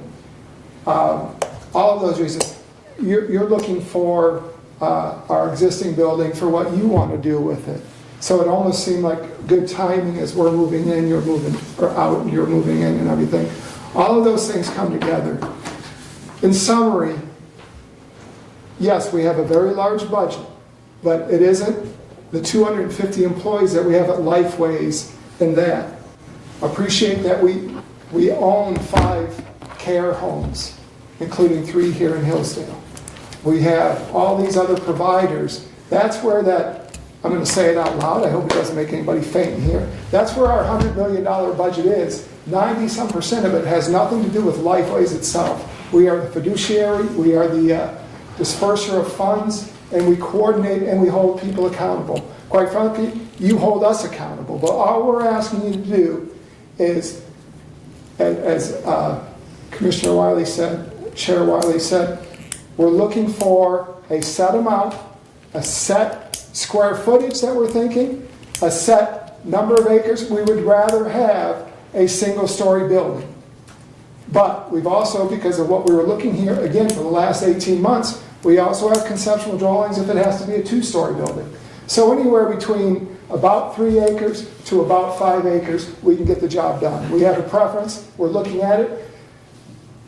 You're all, it sounds like businessmen and everything like that. And from hearing your past, we can't go into an open meeting and saying, hey, we've got this property in mind or whatever. Because if you say a governmental authority or a mental health authority is looking at something, that That is an exception to the Open Meetings Act. We can't disclose anything that we're looking at because it would be counterproductive. It could harm us. And then instead of asking for 12.5, we may have to come and ask for 13 from you. So there's a strategic reason why a lot of information can't be shared. But I can assure you, tomorrow we have a Lifeways board meeting in Hillsdale. Okay, you have representation on the Lifeways committee because we are a mental health authority. That had more to do with, we thought that we could be more efficient that way, particularly with 2 different counties being involved, and it has historically worked out very well that we are a mental health authority. But quite frankly, the mental health code says Hillsdale County will provide for mental health. You've got a budget or a millage, okay, but you also contribute to this, and you're involved in our decision process. So, not as a private company, not as a for-profit company, but for something that's just a little bit different than what you've already done for other people, we're a mental health authority, but we are a governmental agency. We just can have certain permissions that allow us to be more effective, particularly owning 5 different buildings, now 2 facilities, and all these other provider things that we provide for. I think I can provide you specifics, and I did earlier. We're looking at no more, and I like that wording, no more than 12.5. I'm hoping that the funding that we're seeking from the state of Michigan, we may be able to lower that. We'll know soon. Okay? We're taking it to the Board of Commissioners tomorrow, I'm sorry, the Lifeways Board tomorrow for them to approve this. We'd love to be able to say, let's proceed. The county said up to 12.5. They were provided the details up. As soon as we can logically provide that information, we will provide you further detail. But we're not just some pie in the sky thing. We have conceptual drawing after conceptual drawing. We just did a bond thing with the exact same thing in Jackson, okay? And that we're using the same companies. We're using the same property management companies. We've been there, we've done this, we've got a good plan. The people that gave us the numbers and the numbers we're providing to you, we're very confident that they are the high end of what we're looking at, and it's going to allow us to do everything. We're not going to come back and say, oops, we forgot to add a 1 here. There's nothing like that. So if you can respect that we can't share everything, I think we have provided. Again, we want it in Hillsdale, City of Hillsdale. We want it to be within the bus route because that really helps us help your constituents, our consumer of services, okay? We're looking at, ideally, it could be 3-story or 3 acres on 2 stories, but if we can, we're looking for 4 to 5 acres of a single story. It just works better. It's better for our integrated health care that we don't have, that they have to take stairs or an elevator or anything like that. So that's what we're looking at. And then so ultimately, and I apologize, I'm long-winded, I sure like to hear myself talk. So we're looking at that, we're looking at no more than 12.5 million, and that we're looking at 22 to 24,000 square feet. It really depends if it's a 2-story or a 1-story, exactly what the square footage, but we're looking at the high end. We got to go 24,000 feet. At the high end, $12.5 million. And the information is here, and I could not believe it when I read it. The benefits of us seeking a bond, a construction bond through Hillsdale County. I actually said 12 million. This report here says that it's between, I think, 14 and 16 million dollars. You'll be saving the government, not Lifeways. John's not getting a $14 million raise if you guys do this.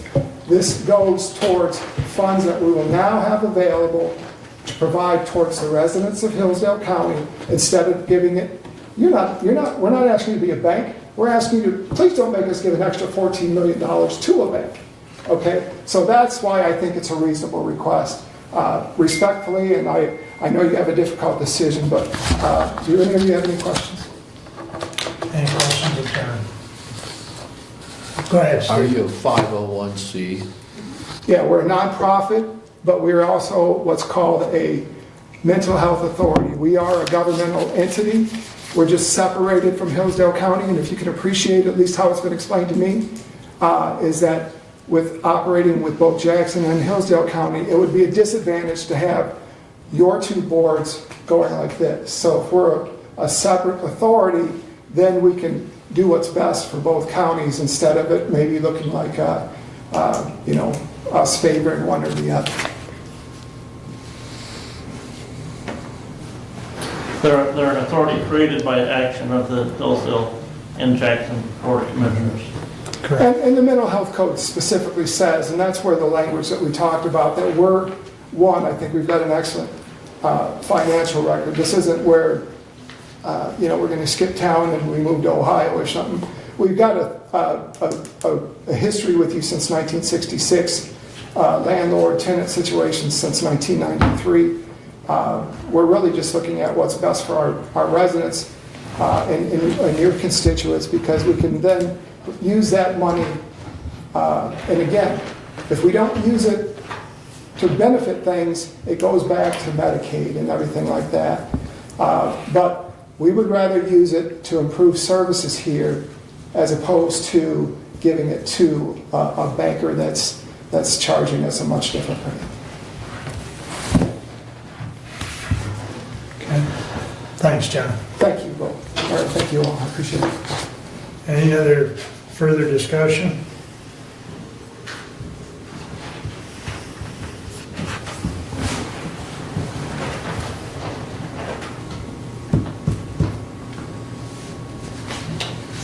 I think I've pled my case, but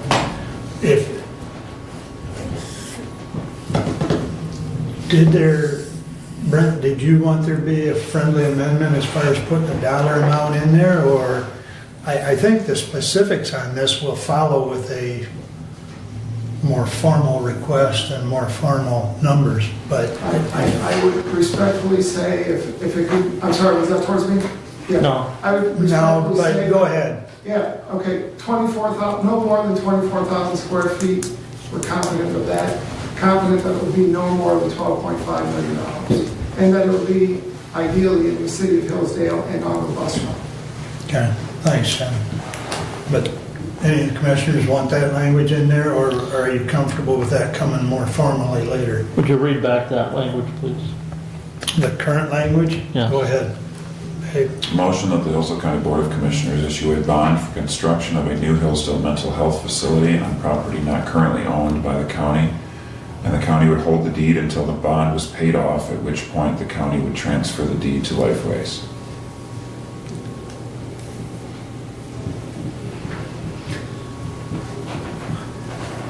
Go ahead, Doug. My comment is that whether we pass this or not does not stop the project for Lifeways. It does not stop the project for Lifeways.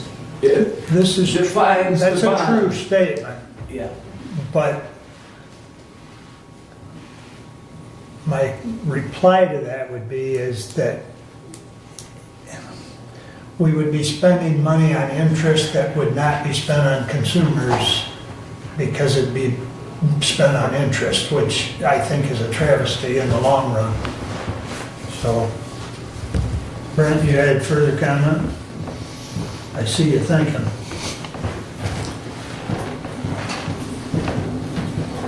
My only comment is we gotta pass it to find out what's in it.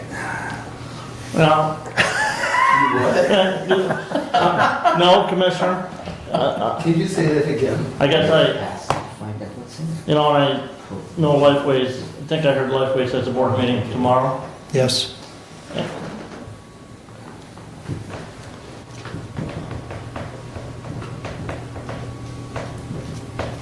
And I guess my question is, why is it imperative that we pass this before their board meeting? Why can't they determine their site, whether it's 1-story, 2-story, and then come back and then we decide whether we're going to issue the bond?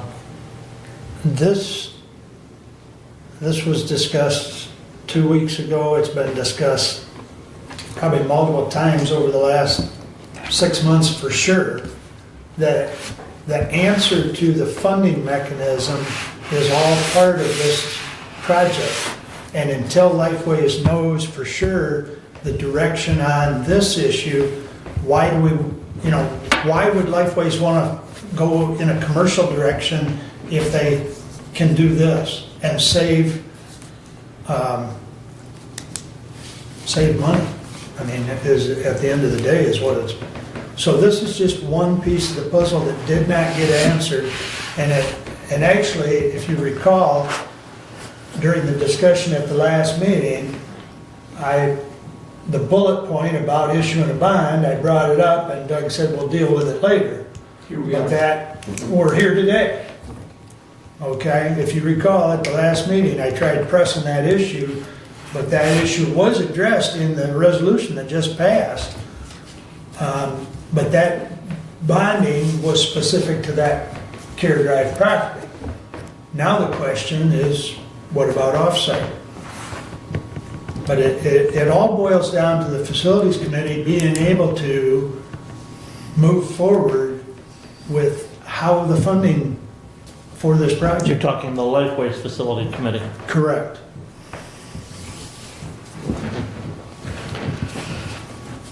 Steve?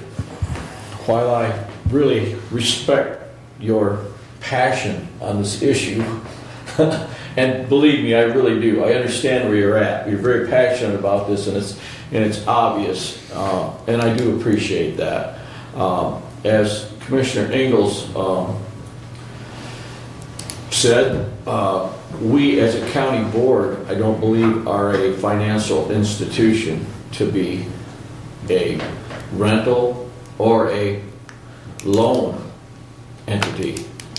So that's my position on it. I just don't think that Hillsdale County needs to be a banking agency.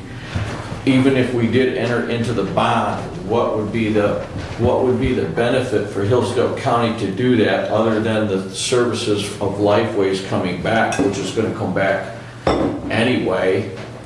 However, I understand there are some legal things about this. I believe there's a issue with the state requiring us to be part of this. Is that not true? The mental health code requires that the county contribute a specified amount for mental health services for its residents. Which we do that already, is that correct? We do that. We use our millage funds now to provide that base foundation allowance. And then about 188? No. Well, that's the number Yeah. regardless. Right. I mean, we do, but I think in the bigger picture here, there's no limit. The statute doesn't limit us to how we assist. Right. Okay? Right. And all we're doing here, if we were to issue a bond on Lifeway's behalf, we would be further assisting. And I would also challenge and ask of the commissioners, who is seeing the upgraded facility in Jackson? Because it provides full service, mental and physical well-being. And if you've been in that facility, that is what Lifeways wants to bring to Hillsdale, to provide the citizens of the county with the best possible service. And any of those of us that have been touched by mental health in one way, shape, or form can appreciate the need for this.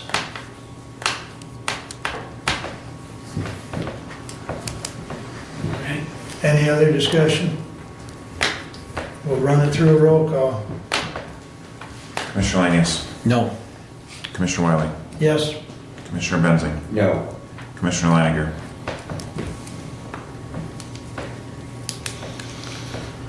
Yes. Commissioner Ingalls. No. Fails 3-2. I will move along to my next item of the treatment court position. It's in your packet. And for some reason, my screen keeps jumping on me here. Before you is the request for a new position It has followed the process. I was telling Commissioner Benzing earlier, this is kind of a model in some respect of what we have said that we want to see during the budget process. If there's a problem with someone's job description, you get a new job description written, you run it by the Management personnel and then budget. correct personnel management budget, which this has been. It was also scored with Mr. Notley's scoring, and that was brought to both management and budget. Brent, you want to take over?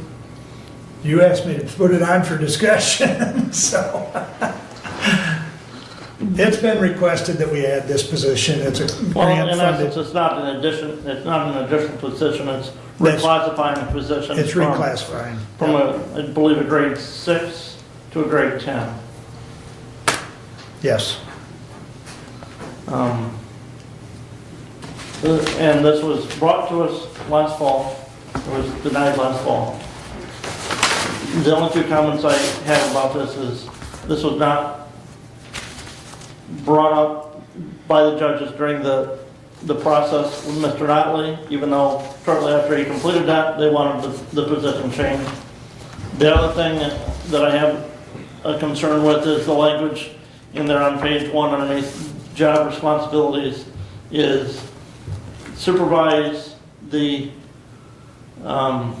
community corrections department if funds available.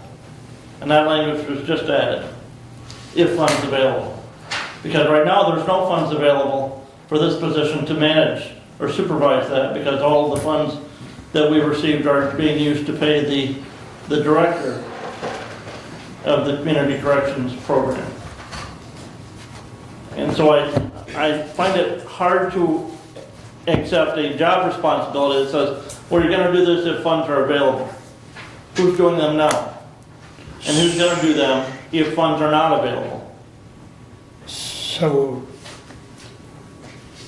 I think there was an email where Cole responded to that. I'd have to look for it, but the individual that was hired in community corrections is handling all that. So that there's really no need for Cole's oversight on that at this point. He just However, Yeah, go ahead. Cole is his direct report. Correct. So basically, Cole would be supervising the community corrections position. So Yes. that person does not work directly because they work with multiple courts, does not work for any respective court. This position is a collective position that will work with all 3 courts because it is a specialty treatment court director or administrator position.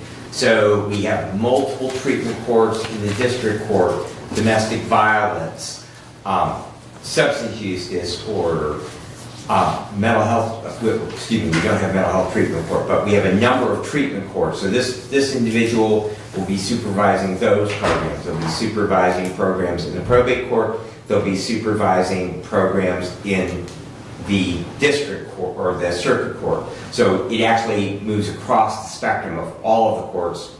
And to that, it is a grant-funded position, and Commissioner Wiley and I had the discussion prior to the meeting that the same as the understanding with the community corrections when he was hired, that is a solely grant-funded position, and should the grant go away for community corrections, the position goes away. The same understanding is with this position. This is a grant-funded position. It's not a blanket permission that whatever the grant will pay. It's based on scoring by the system that Mr. Notley set up for us. But if the funding for the position goes away, the position goes away. Right.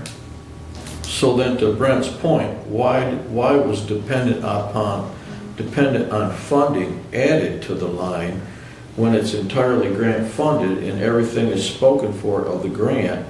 Because Commissioner, right now for Cole to supervise that position, there's no money in that grant to pay for Cole's portion of his job duties that he does supervising that position. And in that respect, we would have to change his job description.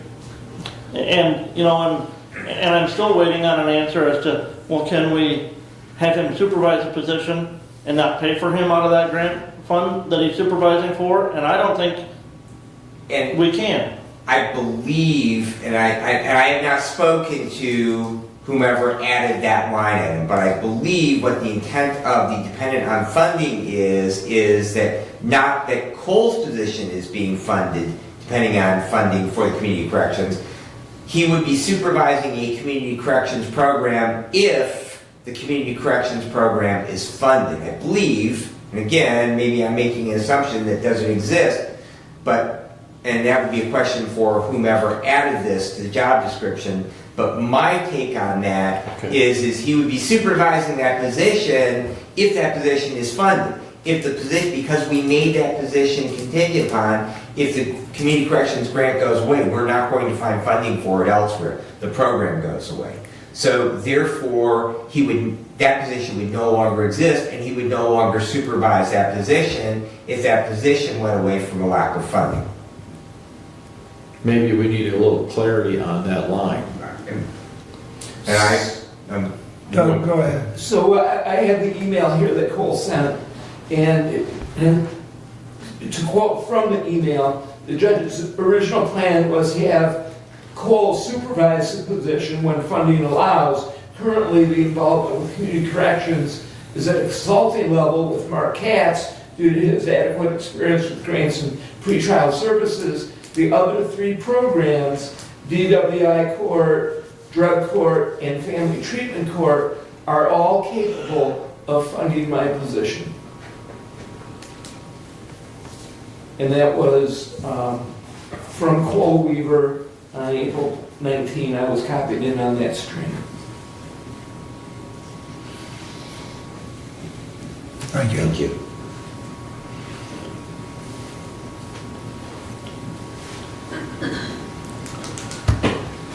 The three other programs are all capable of funding the position.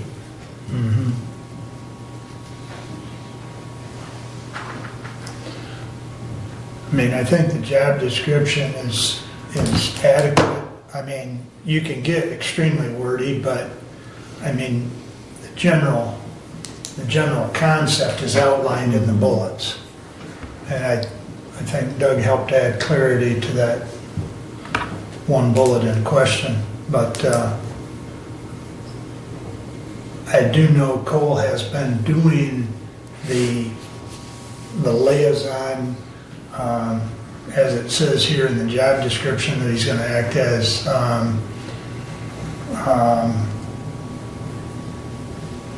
that he acts as liaison and other, oversight and duties, etc. But he's been doing that since about December.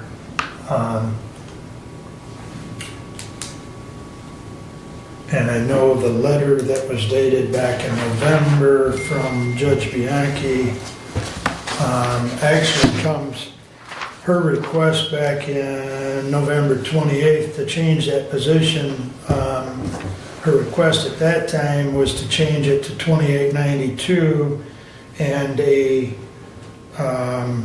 grade 10 step 1 comes in at 2804, which is actually 88 cents less. But when I talked to both judges, both the chief judge and the probate judge, they were amicable to the 2804, which I conveyed that to budget. But back in November, we nixed this. I nixed it and I informed budget of it because it didn't follow the procedure. It didn't go to personnel. It didn't go to budget. It didn't get scored. And at this point in time, they followed procedure. So I guess with that said, I would entertain a motion if Are you inclined to do so? I will make a motion that we accept the job description for the creation of the position of Hillsdale Treatment Court Program Director. I second. If I may, would you like to add in that it will be at the grade 10, step 1? Is that part of the job description? No. No. No, it is not. Then if it is not part of the job description, then yes. I thought, wasn't there a salary range on that job description? Well, there was a salary Page range, 2. I believe. 55 to 70. Yeah, compensation, yeah, salary range for this position is 55,000 to 70,000 commensurate with And experience. maybe that salary range should just be struck and it should be inserted, grade 10. Okay, I'm friendly with that. Because the Yeah. So because rather the salary than- ranges shall change, it's the, Right, when we have adjustments to that wage schedule, those ranges, that salary figure will change. It should just be a grade 10, or grade 10 graded position. right. And then it would be, again, if it's a new hire, they're gonna come in at step 1 on that schedule, and that would be more, I mean, that creates a consistent policy then, and we probably should be looking towards that with any of these job descriptions, that rather than have a salary range on them, that they just simply identify of where they fall on the compensation schedule. Do you want to do that by a separate motion and change that job description, or how do you want? I would, I well, follow we have what a you're saying. job description, so I would say we just simply, Here, may I? Go ahead. May I read what I put here as a motion? Motion to accept the job description and create the grade 10 position for Hillsdale Treatment Court Director. That's fine. that's fine, I'm fine with that. Okay. Are you would support it, you're fine with that? So by doing that, Right. And we will make that, when this is finalized, we'll make that edit then in the compensation, and it'll just be grade 10. well, I think it needs to say the step 1 though. I mean, I don't want to leave no, anything. well, no, no, I no, shouldn't our say step personnel- 1 because. No, our personnel policy and the salary schedule that would instructs individuals to hire in step 1. Okay, With the Okay? exception of if an employee is already at that, right, and step 1 and they is, move laterally. right, Right. okay, that's fine. So then you'll be removing the 55,000 to 70,000. Correct. Correct. Yep. So that,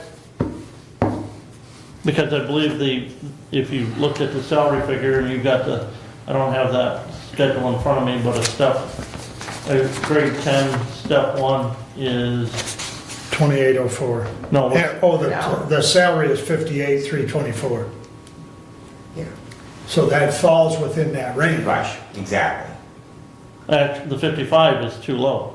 Right, right.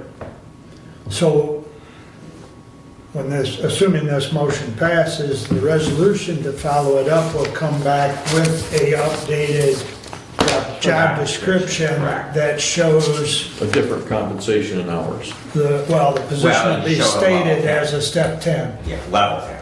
or grade Grade 10, grade 10. Yes. Terminology. Yes. Back to Steve's words. Words have meaning, right? That's right. Okay. All right, is everyone clear on the motion, language?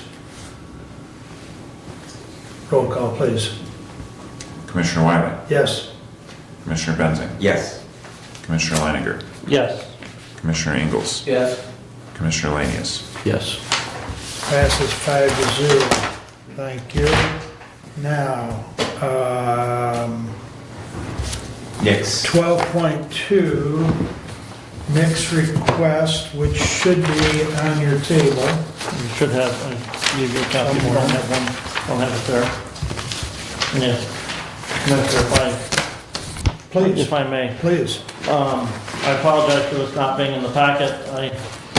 When Commissioner Ingles and I met with Director Wheeler back in early April to go over the equalization report.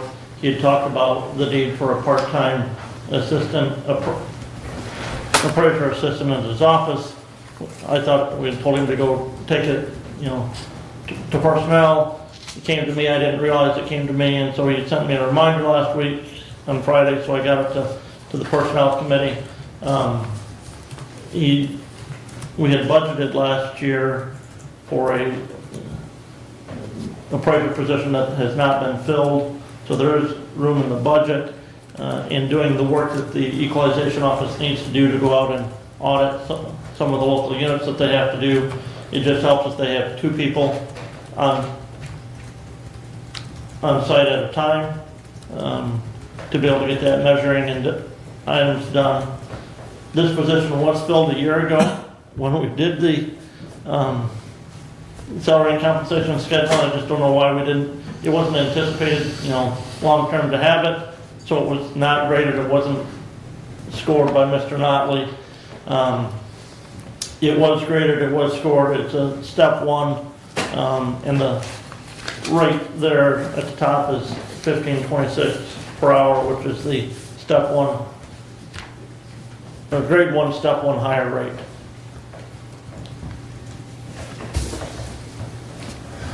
So could we possibly, just be consistent with what we just did, add to the job description that this will be a grade 1? All right, so, and as opposed to the $1 per hour, just a step 1.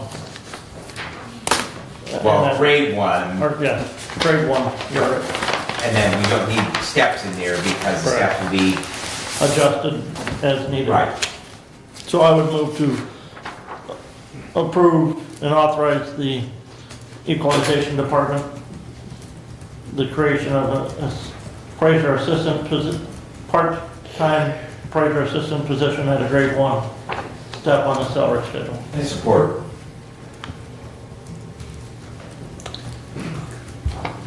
I guess the only comment I will have, just for the other, or at least for Steve, that it kind of went backwards. It went to budget, then it came to personnel, Yeah. but personnel's good with it and budget is good with it, so that's my I only only have one comment. small question. Yeah, What's that? Is that county vehicle already purchased and provided for? yes, the equalization department has a Okay. vehicle already that they Okay. use when need to go out and do those on-site I kind of inspections. thought we did, I just wanted That's clarification kind of on an that. interesting sidebar. We've actually, because that vehicle doesn't get a lot of miles on it, we've actually talked about creating more of a vehicle pool because the county car gets used a lot.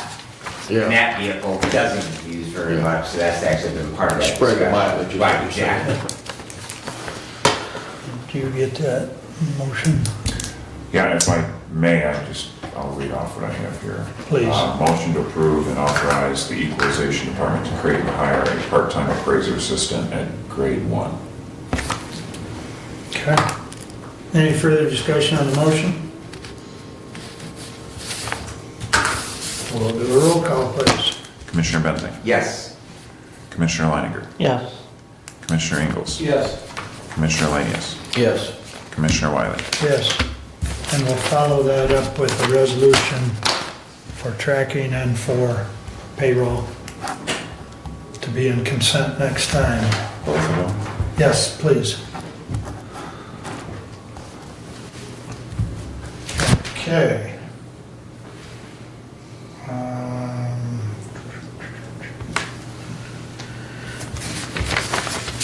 Oh.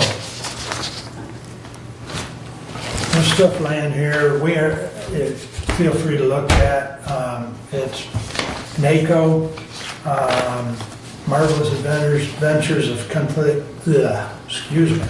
The Marvelous Adventures of County Land, a new innovative children's book written and illustrated by National Association of Counties, and if you want the letters here too, but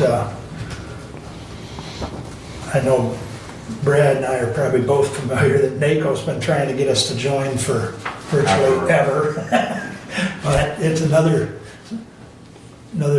dues that we don't need to do. I think the last person that we had that was fairly active was Commissioner Watson Heiser. Was fairly active in NACO, but Yeah. since then, Not so much. not so much. We utilize MAC but NACO is the national county. And they're, National Association of Counties, so. But anyways, that's there for your viewing or entertainment.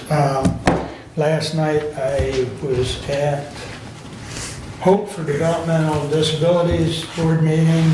I think it's always interesting the number of clients they serve, and they're very grateful of the dollars that they get from the county directly or indirectly, because Lifeway sees fit that $130,000 this year went to them to help with their programs.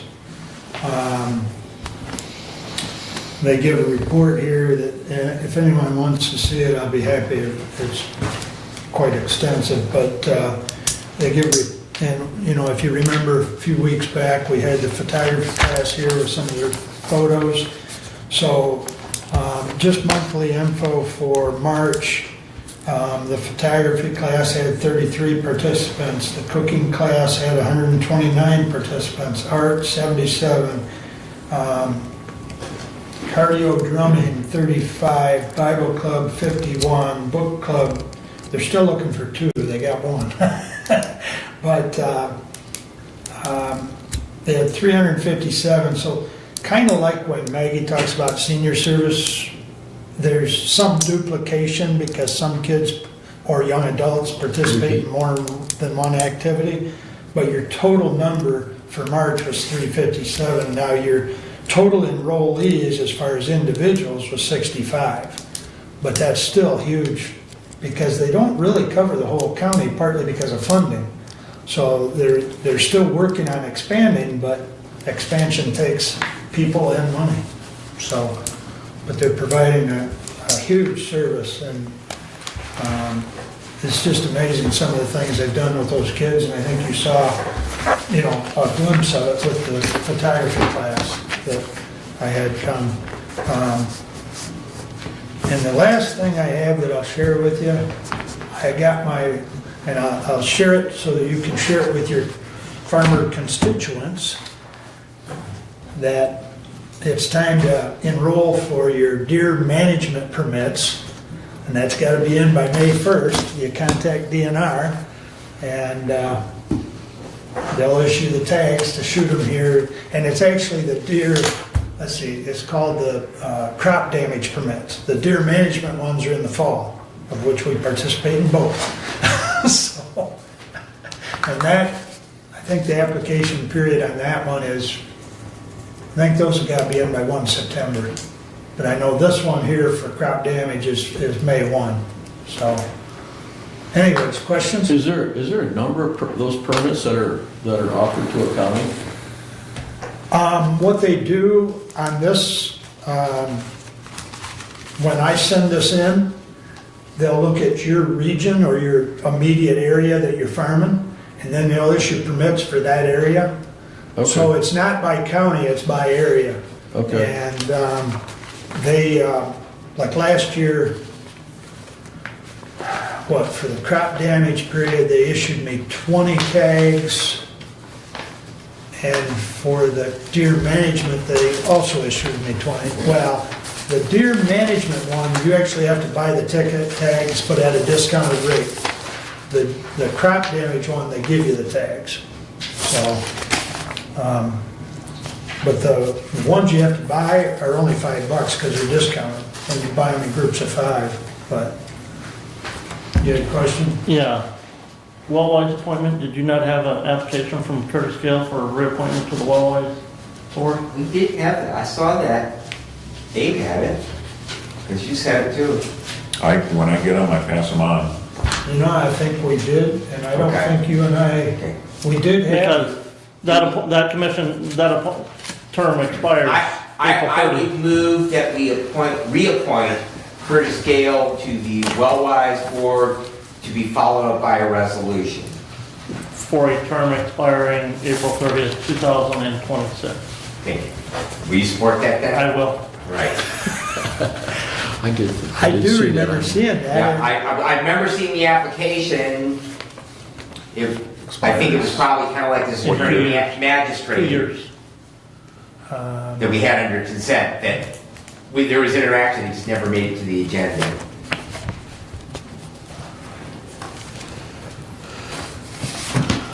I'm not. Because you and I dealt with the ATP. Yep. I remember seeing that application, I guess.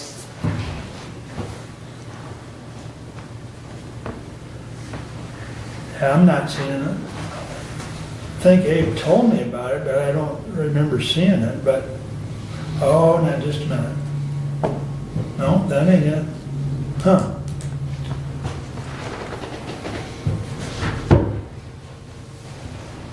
I don't know, it's probably in here somewhere. I think we all get too many emails. Amen. All right, there's a motion on the floor. Do you need to read it back, or? I think I've got it. Okay, I gotta rearrange it a little we'll bit. follow it up with a resolution. Okay, all in favor signify by saying aye. Aye. Opposed, same sign. Motion passed. Commissioner, if I may. Yes, you may. I move to take resolution 24-055 from the table. Oh, you're right. You're right. You can.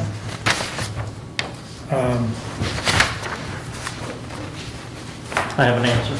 Okay, very good. Well, did anybody support that? I support it. All in favor?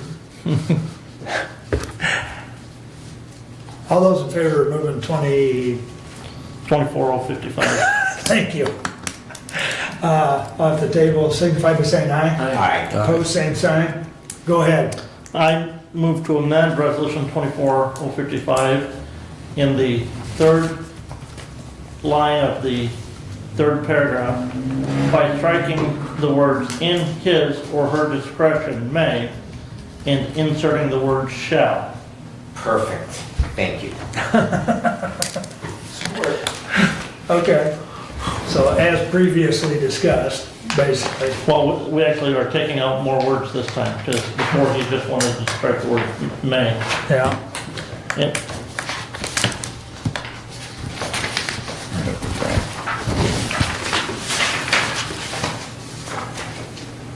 Okay, as soon as the clerk catches up.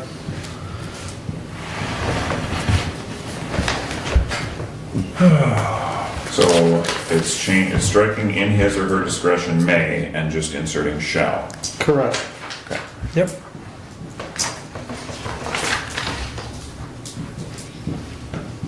Any discussion on that amendment? Hearing none, we'll just do an yay with the amendment. All those in favor of the amendment? Or the amendment, signify by saying aye. Aye. Opposed, same sign. All right, the amendment's passed. Now we have the entire resolution 24055 as amended. Any further discussion? Just that I would like to thank Commissioner Langer for speedily getting that clarification. I am perfectly comfortable with it as is written now. Thank you. Understand. Very good. All right, now we'll do a roll call on 24055 as amended.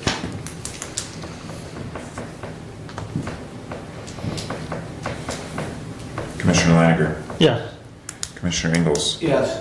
Commissioner Lanius, Yes. Commissioner Wiley, Yes, Commissioner Benson. Yes. passes 5-0. Nice. One more thing, Commissioner. Please. Last meeting, we adopted resolution 24050, which was the resolution for the medical care facility millage to be on the August primary ballot. In that millage language, we included the Camden Local Development Finance Authority. We have since learned that that is no longer in existence. Do we need to reconsider that resolution and amend that language? I had it on here to bring up, and I think If you we're are going to correct. reconsider, we need to do that at this meeting today. Because it has to be immediately following. So I would make a motion, what resolution was that? 24050. I Yes, would make a motion to reconsider 24050 for the, I guess we know your purpose. but- Support. okay, so the only, We're striking the village of Camden from the language. yeah, we just need to amend it, Once it- striking that language Correct. concerning Camden. That's it. Did we vote to, on affirmatively on reconsidering the motion? That's a good point of order.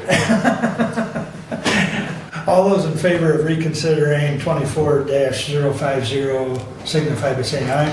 Aye. Opposed, same sign. All right, thank you. I would move to amend resolution 24050 by striking the words "and." My iPad died, so I don't have that. It is, Striking from the language for the tax capture, the Village of Camden Local Development Finance Authority. Support. yeah, it'd actually be in the millage language itself. Correct. And the millage language to be on the ballot. Right. It's the last line, so you would be striking rather, the Village of Camden. That's, Isn't it? pardon me? Okay. Because there is local development finance authorities for other municipalities. Right, so you just simply strike the language, the Village of Camden. Yes. So, okay. Any discussion on that? We'll just, all in favor, signify by saying aye. Aye. Opposed, what? Roll call vote. Yes, Roll call. Thank you. It is a valid issue to go on the. Yes. That is correct. I'm just All trying right, to so get this us is out the of here amendment. This before is the one. amendment. What? This is the, We're voting on the amendment. Voting on the Do the amendment. amendment, so we can Okay. do that, and then, Okay, but we will have, yeah. Can we vote on You the can make a amendment by we can vote by on voice? Yeah. Okay, you're voting on the amendment. All in favor, signify by saying aye. Aye. Opposed? Okay, now the entire resolution 24-050 as amended, we'll do the roll call. Who says we're not getting punchy? Commissioner Ingles, Yes. Commissioner Lanius, No. Commissioner Wiley, Yes? Commissioner Benzing, Yes. Commissioner Leininger. yes. 4-1? See, I'm I think that's the same as last time. A poster board with the word no on it, and we'll just pass it around. All No. right, so that's corrected. If you got anything else?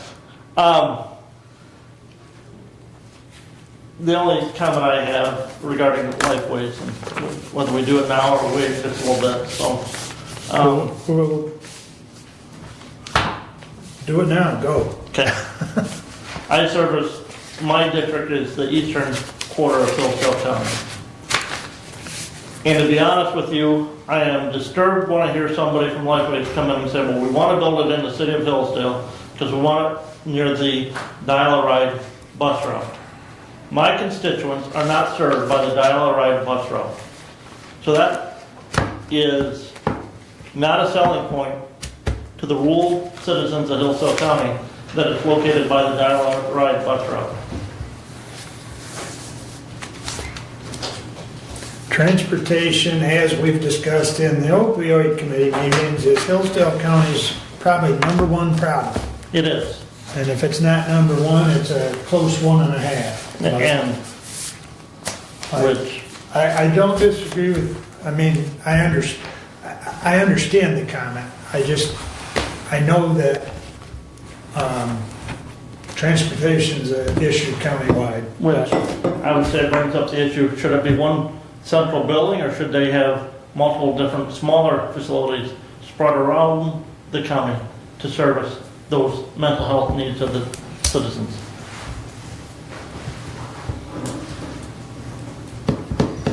that would be logistically difficult. Thank you.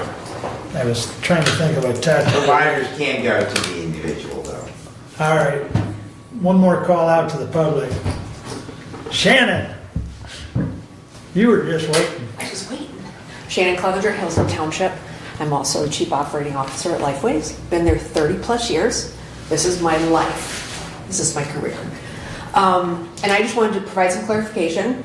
We are not a 501c3. We have our nonprofit designation as an authority. That's how we get our nonprofit designation. Also, as the Chief Operating Officer, I am responsible for the day-to-day operations in both Jackson and Hillsdale. And I again request, if any of you are hearing from constituents that are having issues with services, I need to know. And not a general statement that I'm hearing people, but actual people, what their problem is. Commissioner Riley will know, we've had many conversations at 8, 9 o'clock at night where he has had someone approach him. And I have done due diligence and got him an answer as to what happened. Some of the issues, as you're aware, down here in Hillsdale is workforce challenges. Mary Beth has been here many times talking about that. We and the hospital and the school tend to be the people vying for the same staff a lot of the time. And so we may have issues with paneling, which is one of the things that we're working on under the CCBHC, is to get individuals paneled. So anyone who has any type of commercial coverage, I have Blue Cross Blue Shield. If I go to a non-Blue Cross Blue Shield provider, I have financial exposure, right? So under the CCBHC, we'll serve all. The difficult part is if we don't have a paneled provider. And so we're working through our finance department to panel the staff that we do have that are able to be paneled based upon their licensure in the state of Michigan. In addition to starting some conversations on what's called a DOC, which is a contract with other providers outside of us who might be able to meet those needs. And there are a few, not many, practitioners in Hillsdale County that like to work with insurance. Not a lot of them. A lot of them like to do sliding fee for service, when you come in and they don't want to deal with the regulations and the requirements of insurance. So we do have a small pocket of individuals that we're going to be working with. From the Hillsdale perspective, I have worked in Hillsdale for the last 30 plus years as a mental health clinician. And I can say that building looks very much the same as it does when I started here as a case manager in 1992. And so our hope is to be able to develop a space much like the Jackson space. And if you've not seen it, I do welcome you and invite you to come up and see it. Under the CCBHC and integrated health model, we have primary care on site. So we have a primary care doctor in Jackson who is on site with us, with our psychiatrists working alongside them in the same hallway.